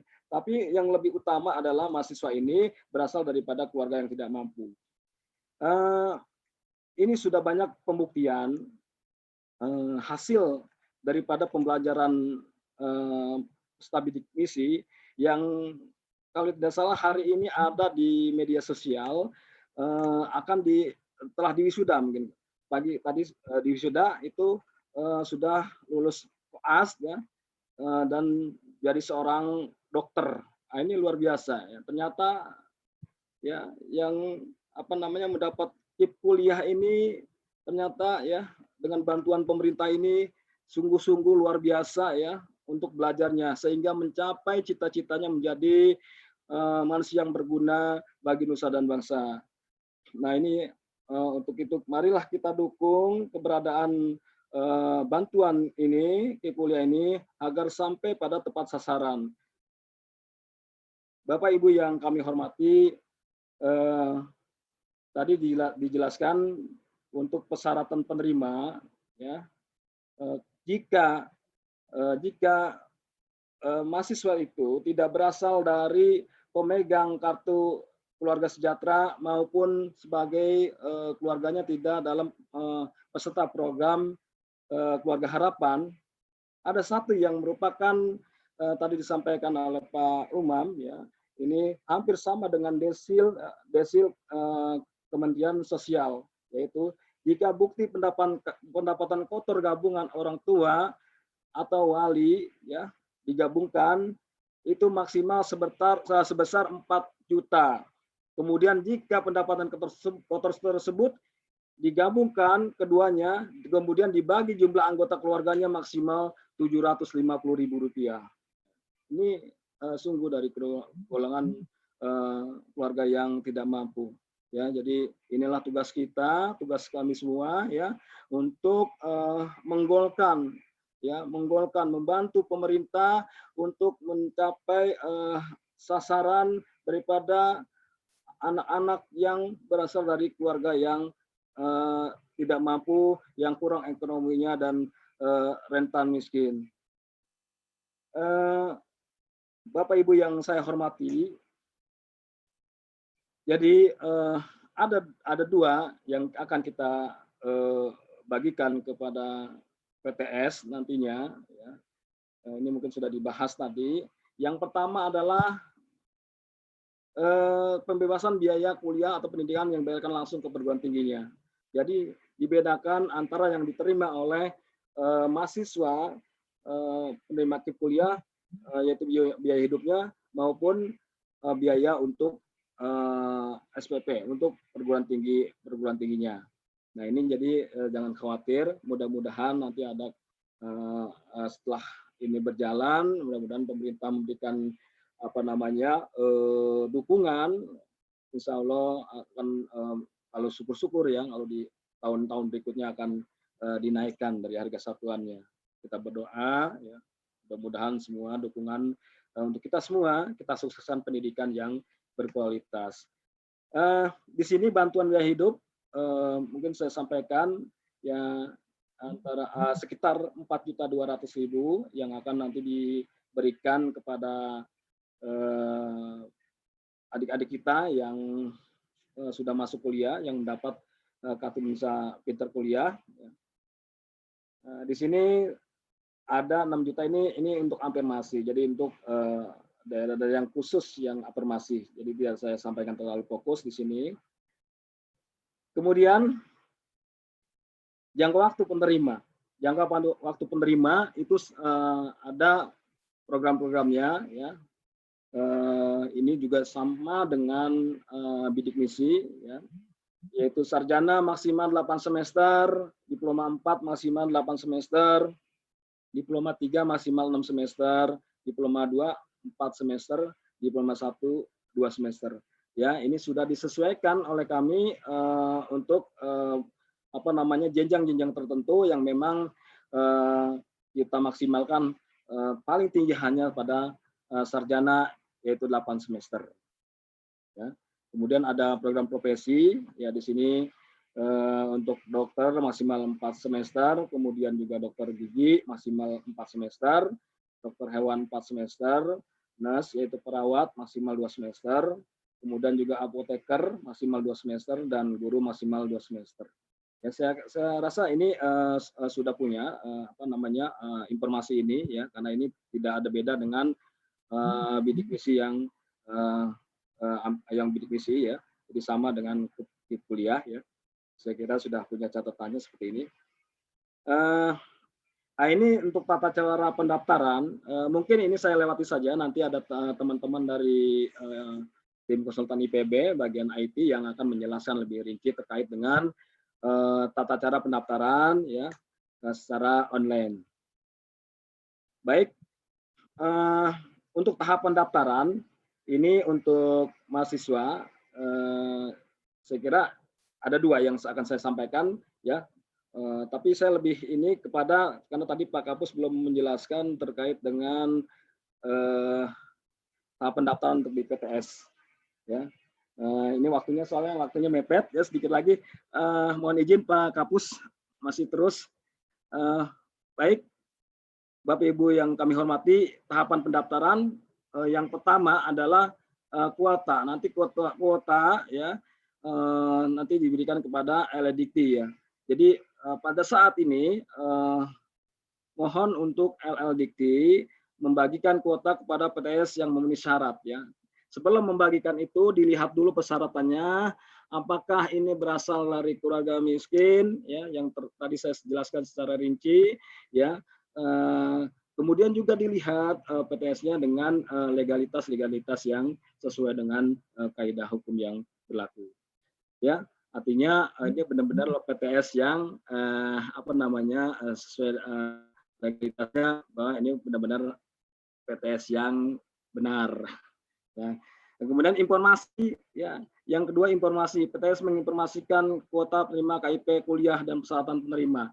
Ini artinya kami mohon dukungannya kepada perguruan tinggi swasta, perguruan tinggi yang di bawah naungan pembinaan LLDikti wilayah 4 ini untuk memberikan informasi seluas-luasnya ya kepada seluruh masyarakat, sehingga program KIP kuliah ini dapat dinikmati benar-benar pada masyarakat dengan tepat sasaran. Kemudian pendaftaran. Calon mahasiswa mendaftarkan diri ke PTS dan mengajukan usulan sebagai penerima KIP kuliah. Ya, jadi nanti mohon juga untuk PTS benar-benar melihat data mahasiswa yang sudah masuk, datanya dilihat benar-benar, kemudian diverifikasi sesuai dengan kriterianya. Nah, di sini seleksi PTS, dari pendaftaran langsung kepada seleksi PTS, ya, dilihat kebenaran datanya, dokumen yang diterima dari mahasiswa yang bersangkutan. Kemudian setelah itu melakukan pengusulan lebih mohon dari operator perguruan tinggi, mohon benar-benar lebih objektif ya, lebih ini pada calon-calon penerima KIP kuliah. Nah, setelah itu lalu diusulkan ke kami, ke Puslapdik. Nanti di Puslapdik akan memverifikasi data tersebut dan validasinya, kemudian menyampaikan informasi kembali kepada PTS untuk penetapan. Baik, Bapak Ibu yang kami hormati,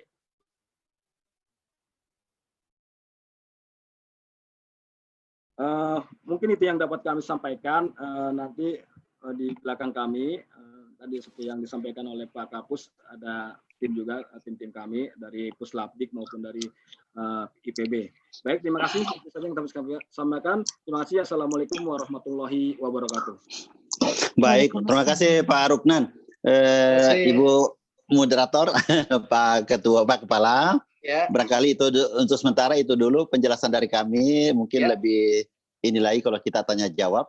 Oke. Dan Ya, di belakang kami masih banyak tim yang insya Allah akan memberikan penjelasan secara teknis, terutama terkait dengan mekanisme dan sebagainya. Kami persilakan kembalikan ke moderator. Baik, terima kasih Pak Kapus. Baik Pak Kepala, izin kita memasuki Ya. sesi tanya jawab. Jadi memang rekan-rekan perguruan tinggi bidang kemahasiswaan ini kan mempunyai grup ya Pak ya. Jadi ada beberapa pertanyaan juga yang sudah diajukan di grup, sementara beberapa pertanyaan yang disampaikan melalui layanan chat, beberapa sudah dijawab oleh rekan-rekan tim dari koordinator KIP Kuliah Pusat. Baik, mungkin kita mulai saja dari yang pertanyaan yang masuk ke grup yang sudah direkap oleh teman-teman dari kemahasiswaan. Yang pertama untuk persyaratan nampaknya tadi sudah dijelaskan juga oleh Pak Ruknan ya Pak ya, persyaratan KIP kuliah. Atau mungkin saya bisa share screen sebentar.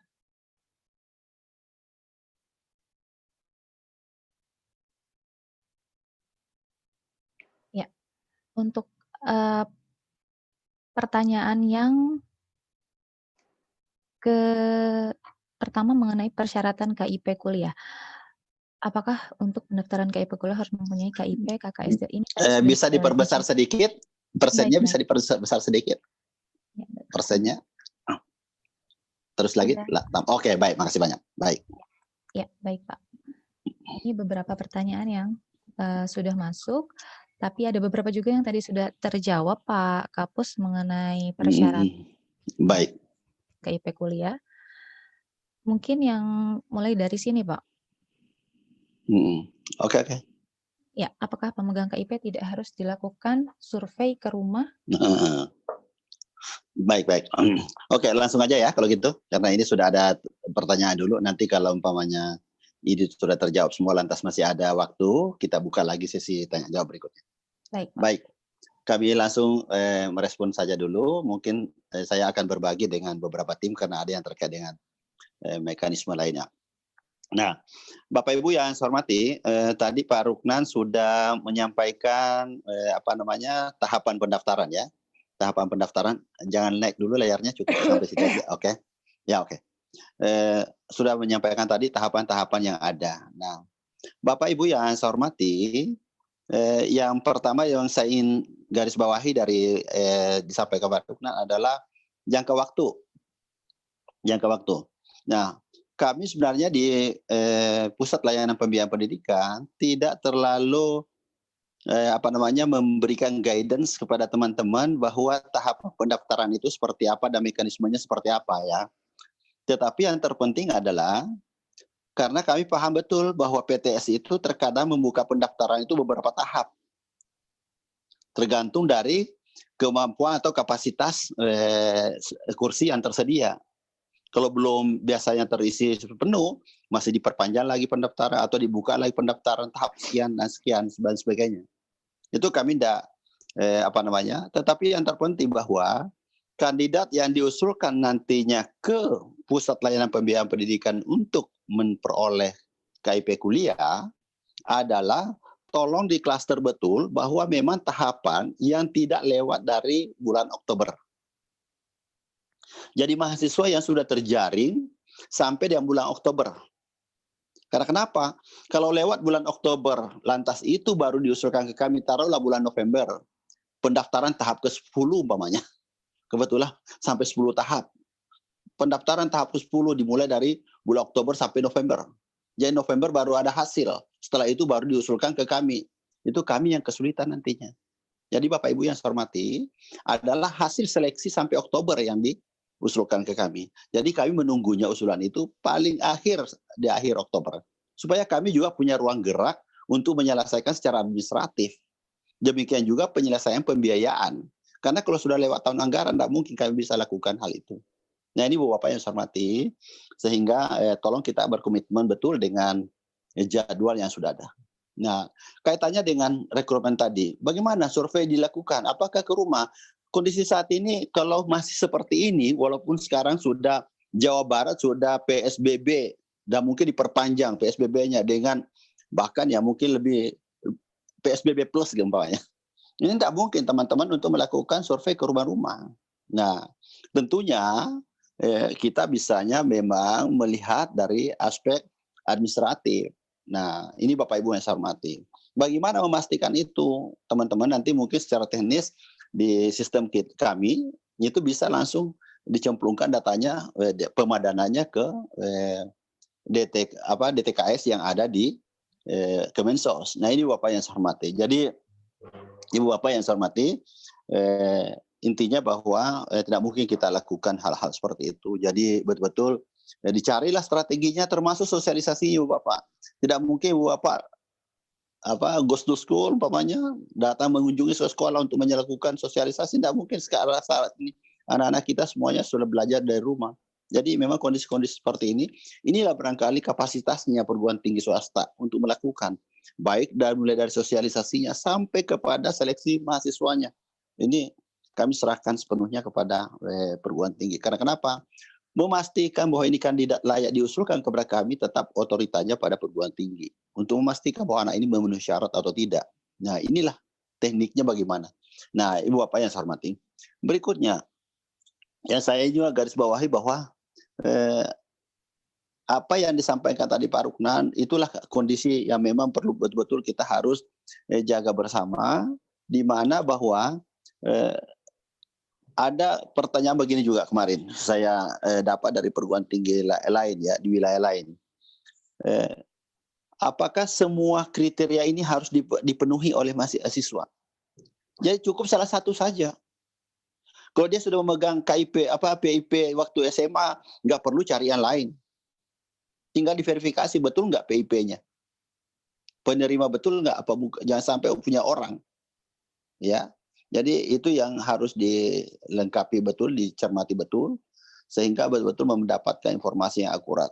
Nah, sehingga betul-betul teman-temanku semua dicermati ini. Nah, satu lagi yang saya ingin garis bawahi dari Pak Ruknan tadi, program KIP Kuliah ini memberi kesempatan kepada teman-teman kami PTS, walaupun PTN, yang prodi akreditasi C.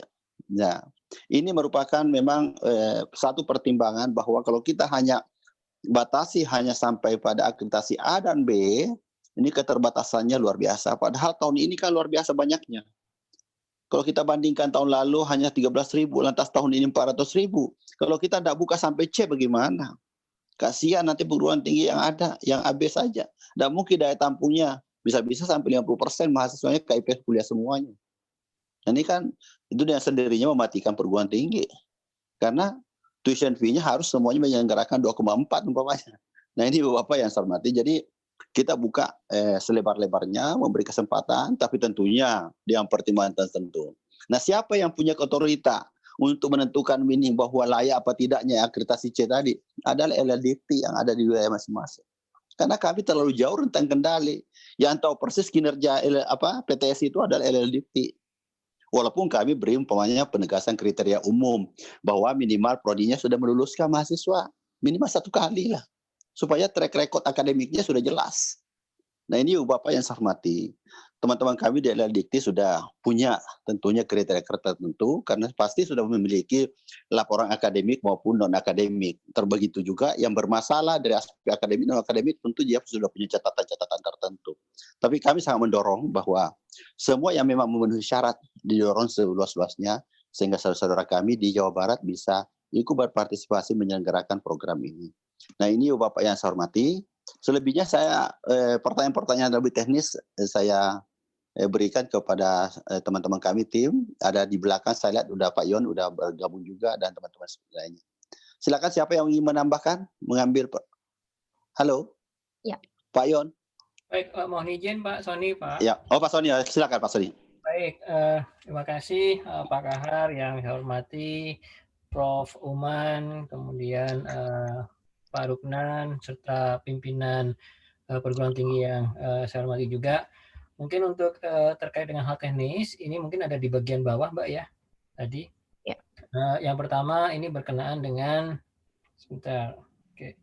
Yang berkenaan dengan masalah pendaftaran, yang mana di sini seperti kita ketahui bersama, ya, SIM KIP kuliah itu sudah terintegrasi dengan beberapa sistem terkait. Yang pertama adalah Dapodiknya Kemdikbud, kemudian yang kedua itu adalah DTKS-nya Kemensos, terus yang ketiga ini adalah PD Dikti Kemdikbud di situ. Ya, nah, sebagai gambaran saja sebelum saya coba jawab nanti pertanyaan yang berkaitan dengan hal teknis. Kalau misalnya ada data siswa yang tidak valid, jadi untuk mendaftar ini siswa itu wajib memiliki NISN, MPSN, dan NIK yang valid. Nah, untuk validnya ini gimana? Jadi, ketiga parameter tadi kita validasi ke Dapodik Kemdikbud.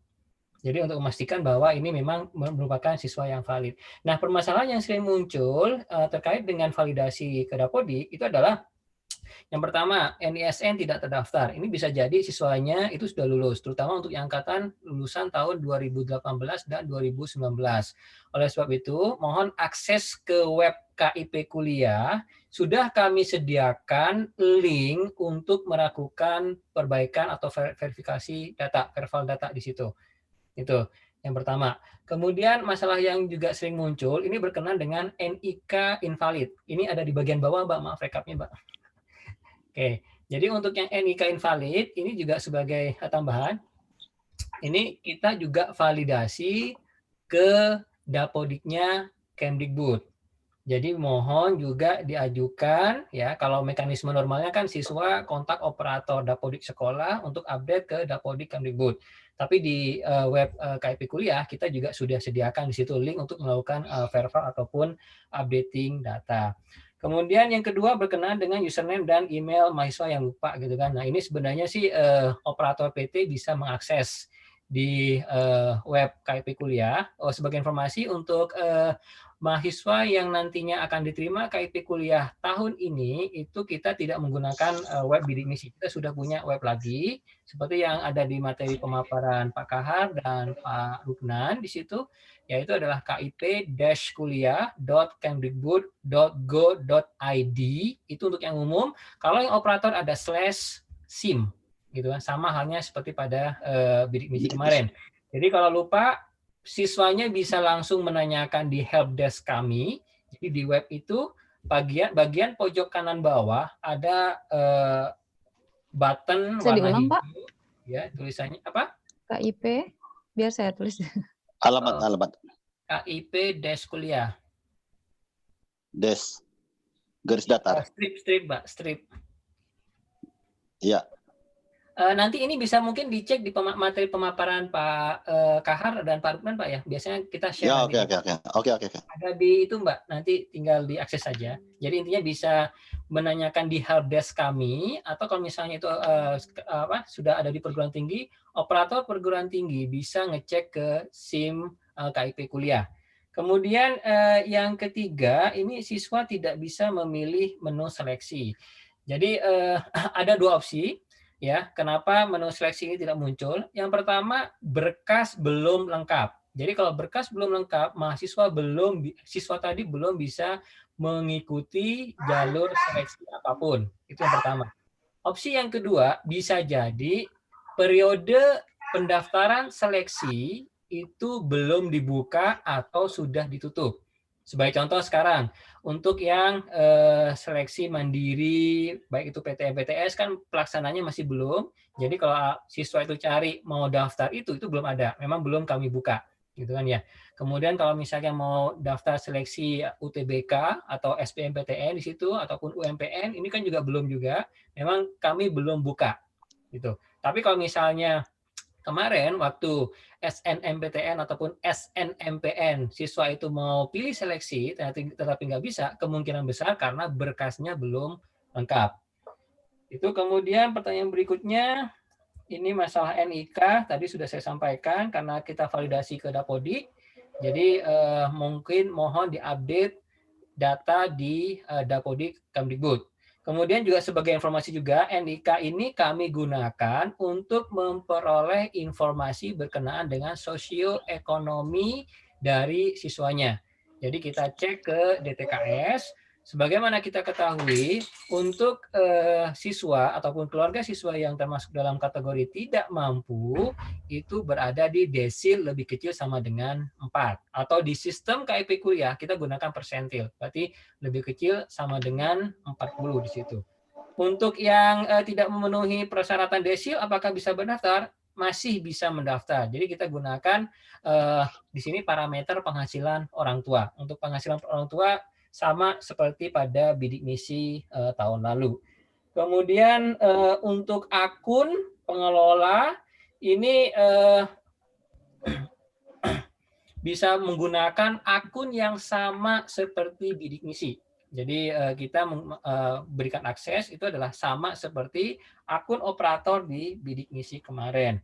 Kemudian kampus tidak ada dalam daftar. Ya, memang untuk saat ini kalau Anda cek di webnya KIP Kuliah itu tidak semua PTS sudah muncul di situ karena memang ini menyesuaikan dengan periode pendaftaran dan sebagai informasi memang dalam waktu dekat semua kampus itu akan muncul di situ.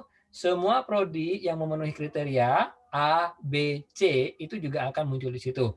Nah, sebagai catatan mohon dipastikan ya, ini terkait dengan akreditasi.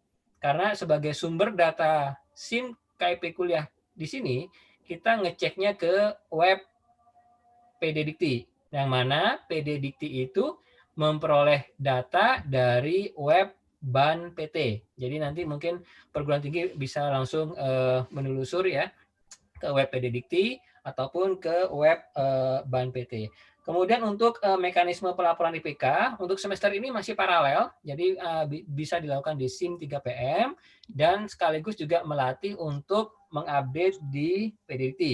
Sebelum nanti kita memang fully dependent ke PD Dikti untuk memvalidasi apakah siswanya masih aktif atau tidak. Ini untuk mekanisme marking ya terkait dengan validitas datanya. Jadi mungkin itu gambaran umum terkait dengan sistemnya. Terima kasih. Baik, Mas Sony. Mohon moderator di unmute, ada Prof Yoni juga di belakang kami. Ada Prof Yon, ada Pak Yon, ada dua lagi. Coba di unmute ya, dibuka biar bisa juga berkontribusi bersama-sama dengan kami. Saya tambahkan sebelum disampaikan ke beliau, ada tadi pertanyaan yang perlu saya respon juga yang di atas terlewatkan adalah bagaimana dengan penerima bidik misi? Apa bisa memperoleh KIP kuliah? Jadi ini sama saja. Jadi tidak perlu lagi kalau sudah menerima bidik misi, nggak usah didaftarkan lagi di KIP kuliah. Dengan sendirinya KIP kuliah akan membiayai, ya. Jadi Bapak saya hormati, KIP kuliah yang ongoing itu tidak perlu mendaftar lagi KIP kuliah karena ini otomatis mahasiswa ongoing bidik misi itu akan di cover pembiayaannya baik tuition fee maupun living allowance oleh KIP kuliah. Jadi ini berkesinambungan langsung ya, sehingga kita melakukan kata istilah Pak Rukran tadi rebranding. Jadi nggak perlu mendaftar ulang dan baik double maupun pindah jalur nggak perlu. Jadi sama saja. Jadi ini satu kesatuan. Nah, Prof Yoni mungkin sudah unmute. Terima kasih. Oke, silakan Prof. Bagus. Saya mohon menambahkan, Mbak Moderator. Ya, saya menambahkan saja terkait dengan persyaratan tadi saya kira sudah ini ya, akreditasi sudah jelas barangkali ya. Jadi akreditasi ini sebagai salah satu ukuran proses pembelajaran. Jadi bagaimanapun kita membuat persyaratan seperti itu suka atau tidak suka begitu ya.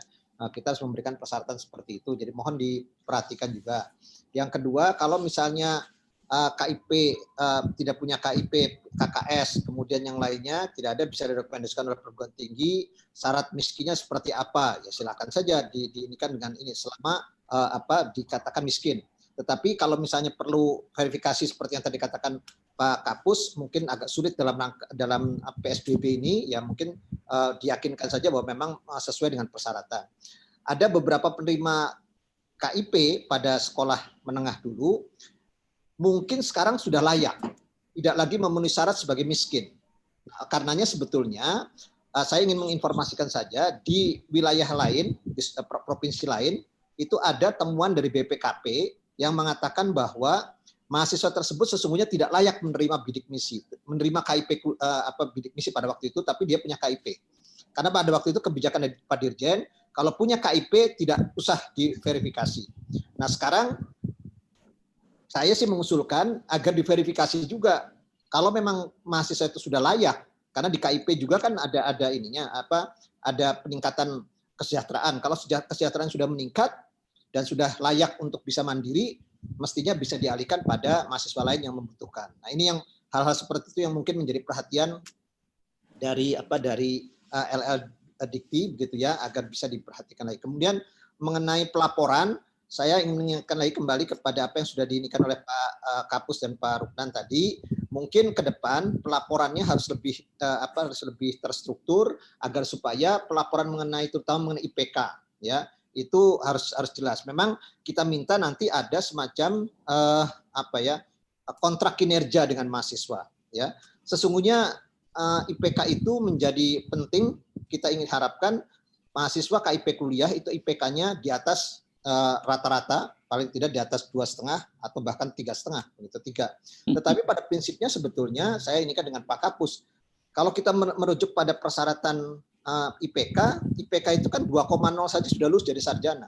Dia sudah miskin bisa 2,0 saja sudah bagus gitu kan. Tetapi kan ini kinerjanya kan minimal. Nah, silahkan L2 Dikti, PTS memberikan satu persyaratan lain yang bisa mendukung, mengencourage mahasiswa berprestasi dengan baik. Intinya kita ingin mendorong KIP kuliah ini agar bisa membiayai mahasiswa yang tidak mampu. Kemudian yang terkait dengan program studi tertentu yang saya tahu kalau di PTS itu UKT-nya tinggi dan sebagainya. Ya ini lagi-lagi, tapi yang tadi dikatakan oleh Pak Kapus, barangkali mudah-mudahan ada semacam kepedulian apabila ada mahasiswa yang tidak mampu di program studi tertentu yang favorit, mohon diberi kesempatan juga. Ini adalah salah satu bentuk kepedulian kita. Sulit memang apa yang mudah saya mengatakannya, tapi sulit memang di dalam penganggaran. Itu bukan hanya PTS, PTN juga begitu, gitu ya. Jadi mudah-mudahan ini bisa dipertimbangkan. Nah, mengenai pendaftaran segala macam tadi sudah disampaikan oleh Pak Sony. Saya kira mudah-mudahan tahun ini tidak ada kesulitan, dan tahun ini dengan tadi yang dikatakan Pak Kapus dan Pak Ruknan, kuotanya cukup banyak. Insya Allah mudah-mudahan bisa terpenuhi dengan baik. Itu aja, Mbak. Terima kasih Pak Ketua LL Dikti. Mudah-mudahan LDDT 4 bisa lebih baik lagi dalam pengajuan KIP kuliah. Assalamualaikum warahmatullahi wabarakatuh. Terima kasih Prof. Kami kembalikan Ibu Moderator, silakan. Ya, baik. Terima kasih Pak. Tadi masih ada beberapa pertanyaan melalui layanan pesan Pak. Ya. Baik.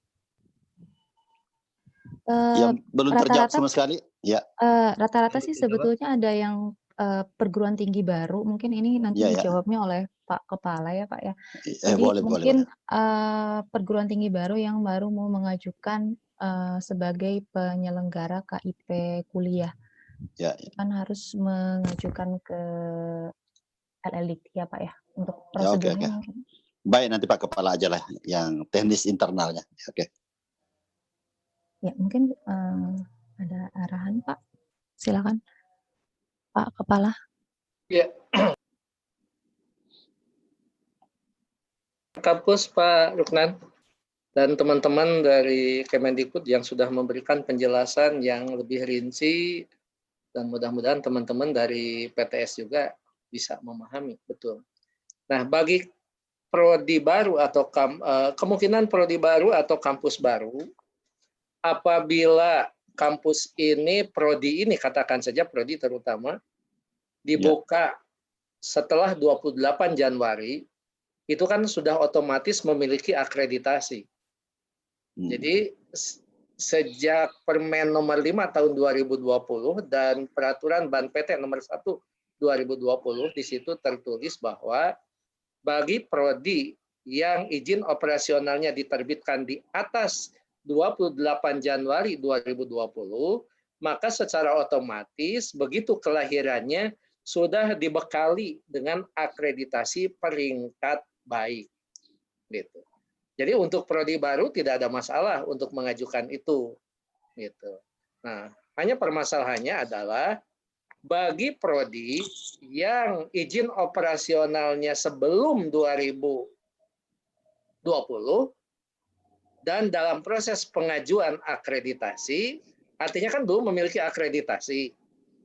Nah, oleh karena itu mungkin itu yang nanti akan dibicarakan oleh LL Dikti kepada Pak Dirjen Dikti, mungkin gitu ya Pak Kapus ya. Betul. Iya. Kecuali kalau sudah dapat SK perpanjangan akreditasi, sebelum Ban PT menyelesaikan proses akreditasi, Ban PT sudah terlebih dulu memberikan akreditasi sementara yang memang dijanjikan yang sementara itu sampai proses selesai adalah dengan peringkat C begitu. Nah, kalau itu sudah didapat, itu pun tidak ada masalah.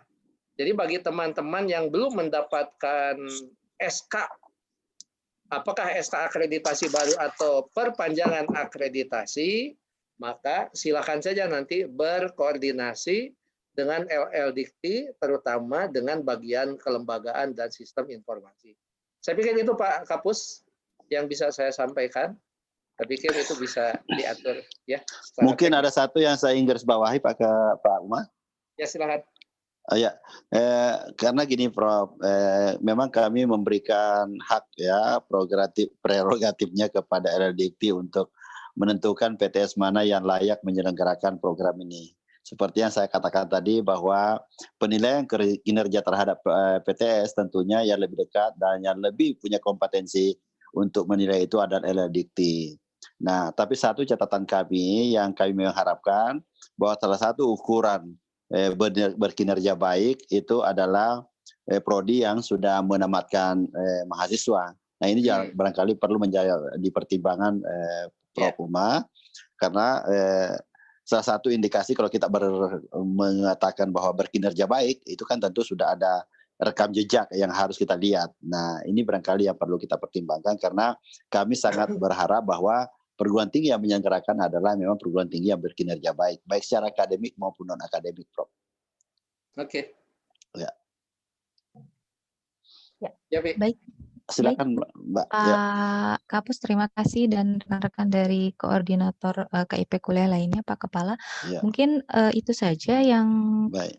Untuk pertanyaan lainnya sepertinya sudah terjawab tadi semua secara teknis oleh Pak Sony dan Pak Yoni. Jadi mungkin dicukupkan saja untuk sesi tanya jawab pada kesempatan kali ini. Tapi perlu ditegaskan lagi ya Pak ya, jadi untuk penyelenggara tidak boleh memungut biaya apapun lagi kepada mahasiswa ya Pak? Betul sekali. Ya, walaupun itu biaya sidang ataupun wisuda dan lain sebagainya. Betul. Dia ada yang perlu kasihan penegasan. Kasihan nanti mereka mimpi-mimpinya satu keluarga ingin mendampingi anaknya wisuda hanya karena tidak bisa membayar. Pupus niat itu. Iya, betul Pak. Jadi itu perlu penegasan lagi sepertinya dari teman-teman dari perguruan tinggi. Baik. Mungkin itu saja Pak yang dapat disampaikan. Terima kasih banyak kepada Bapak narasumber, Pak Kapus. Terima kasih Pak Kapus. Baik. Terima kasih banyak Prof. Baik. Sama-sama. Terima kasih untuk semuanya ya. Yoni, Pak Yon. Pak Sony, terima kasih banyak atas penjelasannya dan pencerahannya kepada rekan-rekan dari tim perguruan tinggi. Nanti mungkin untuk apabila ada yang ditanyakan lagi mungkin nanti teknis silakan ya. Setelah. Mudah-mudahan COVID-19 ini segera berlalu dan kami betul, bisa roadshow di Jawa Barat untuk silaturahim dengan teman-teman PTS yang ada di sana ya. Insya Allah. Betul Pak. Baik. Ya. Sedikit, boleh Terima kasih. untuk Pak Uman. Ya, gimana Pak Pian? Ini saran saja. Kalau tadi yang perpanjangan Pak ya, untuk Ya. perpanjangan, saya kira kita masih inilah. Kalau perpanjangan berarti kan sudah operasional Sudah kan Pak ada. ya, Ya, betul. Iya, sudah iya. meluluskan ya. Kalau saya izin ke Pak Kapus ya, kalau yang melanjutkan ini, saya kira masih bisa dipertimbangkan. Mereka Betul, betul. Tetapi yang dimaksudkan oleh Pak Kapus adalah bagi yang baru Pak Uman. Ya, Yang ya. baru Iya. sudah akreditasinya default C baru 2 tahun belum meluluskan. Nah, itu yang kita minta untuk meluluskan dulu gitu, Pak. Tapi kalau yang reakreditasi, saya kira akreditasi lama masih bisa dipakai. Yang kedua, kan pada prinsipnya sudah meluluskan kan ininya kan. Ya, Menurut hemat saya Pak Kapus untuk Ya. yang seperti ini Pak Uman masih bisa diproses menurut saya ya. Oke. Tergantung Pak Kapus. Karena itu kan Pak Baik, Dirjen setuju kalau untuk itu. Karena proses di Setuju Pak. lambat itu Pak Uman ya. Ya. Betul. Kami lah Betul. yang seperti itu. Ya.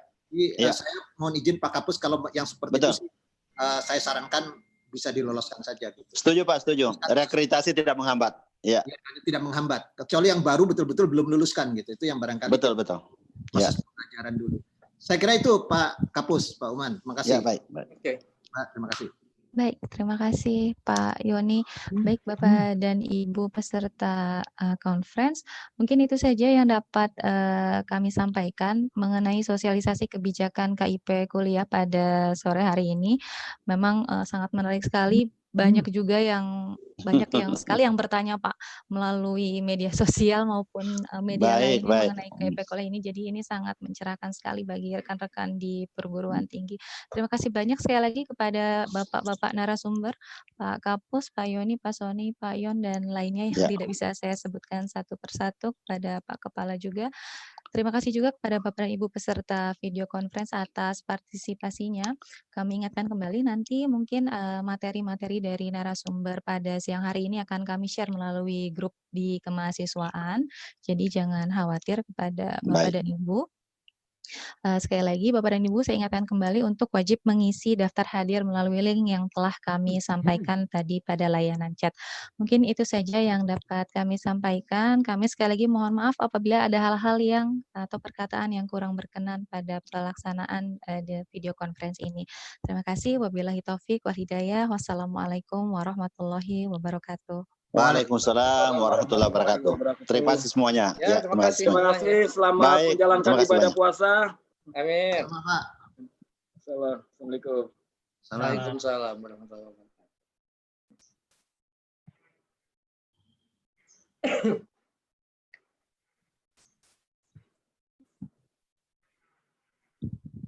Ibu yang belum masuk ke grup kemahasiswaan bisa menghubungi Pak Yuri, ke kontaknya Pak Yuri untuk dimasukkan ke dalam grup. Pak Yuri mohon bantuan bisa di-share nomor kontaknya kepada teman-teman. Siap, saya tulis di Di layanan chat ya Bapak Ibu ya. siap. Nanti akan kita share juga melalui web LL Dikti, jadi dipantau saja.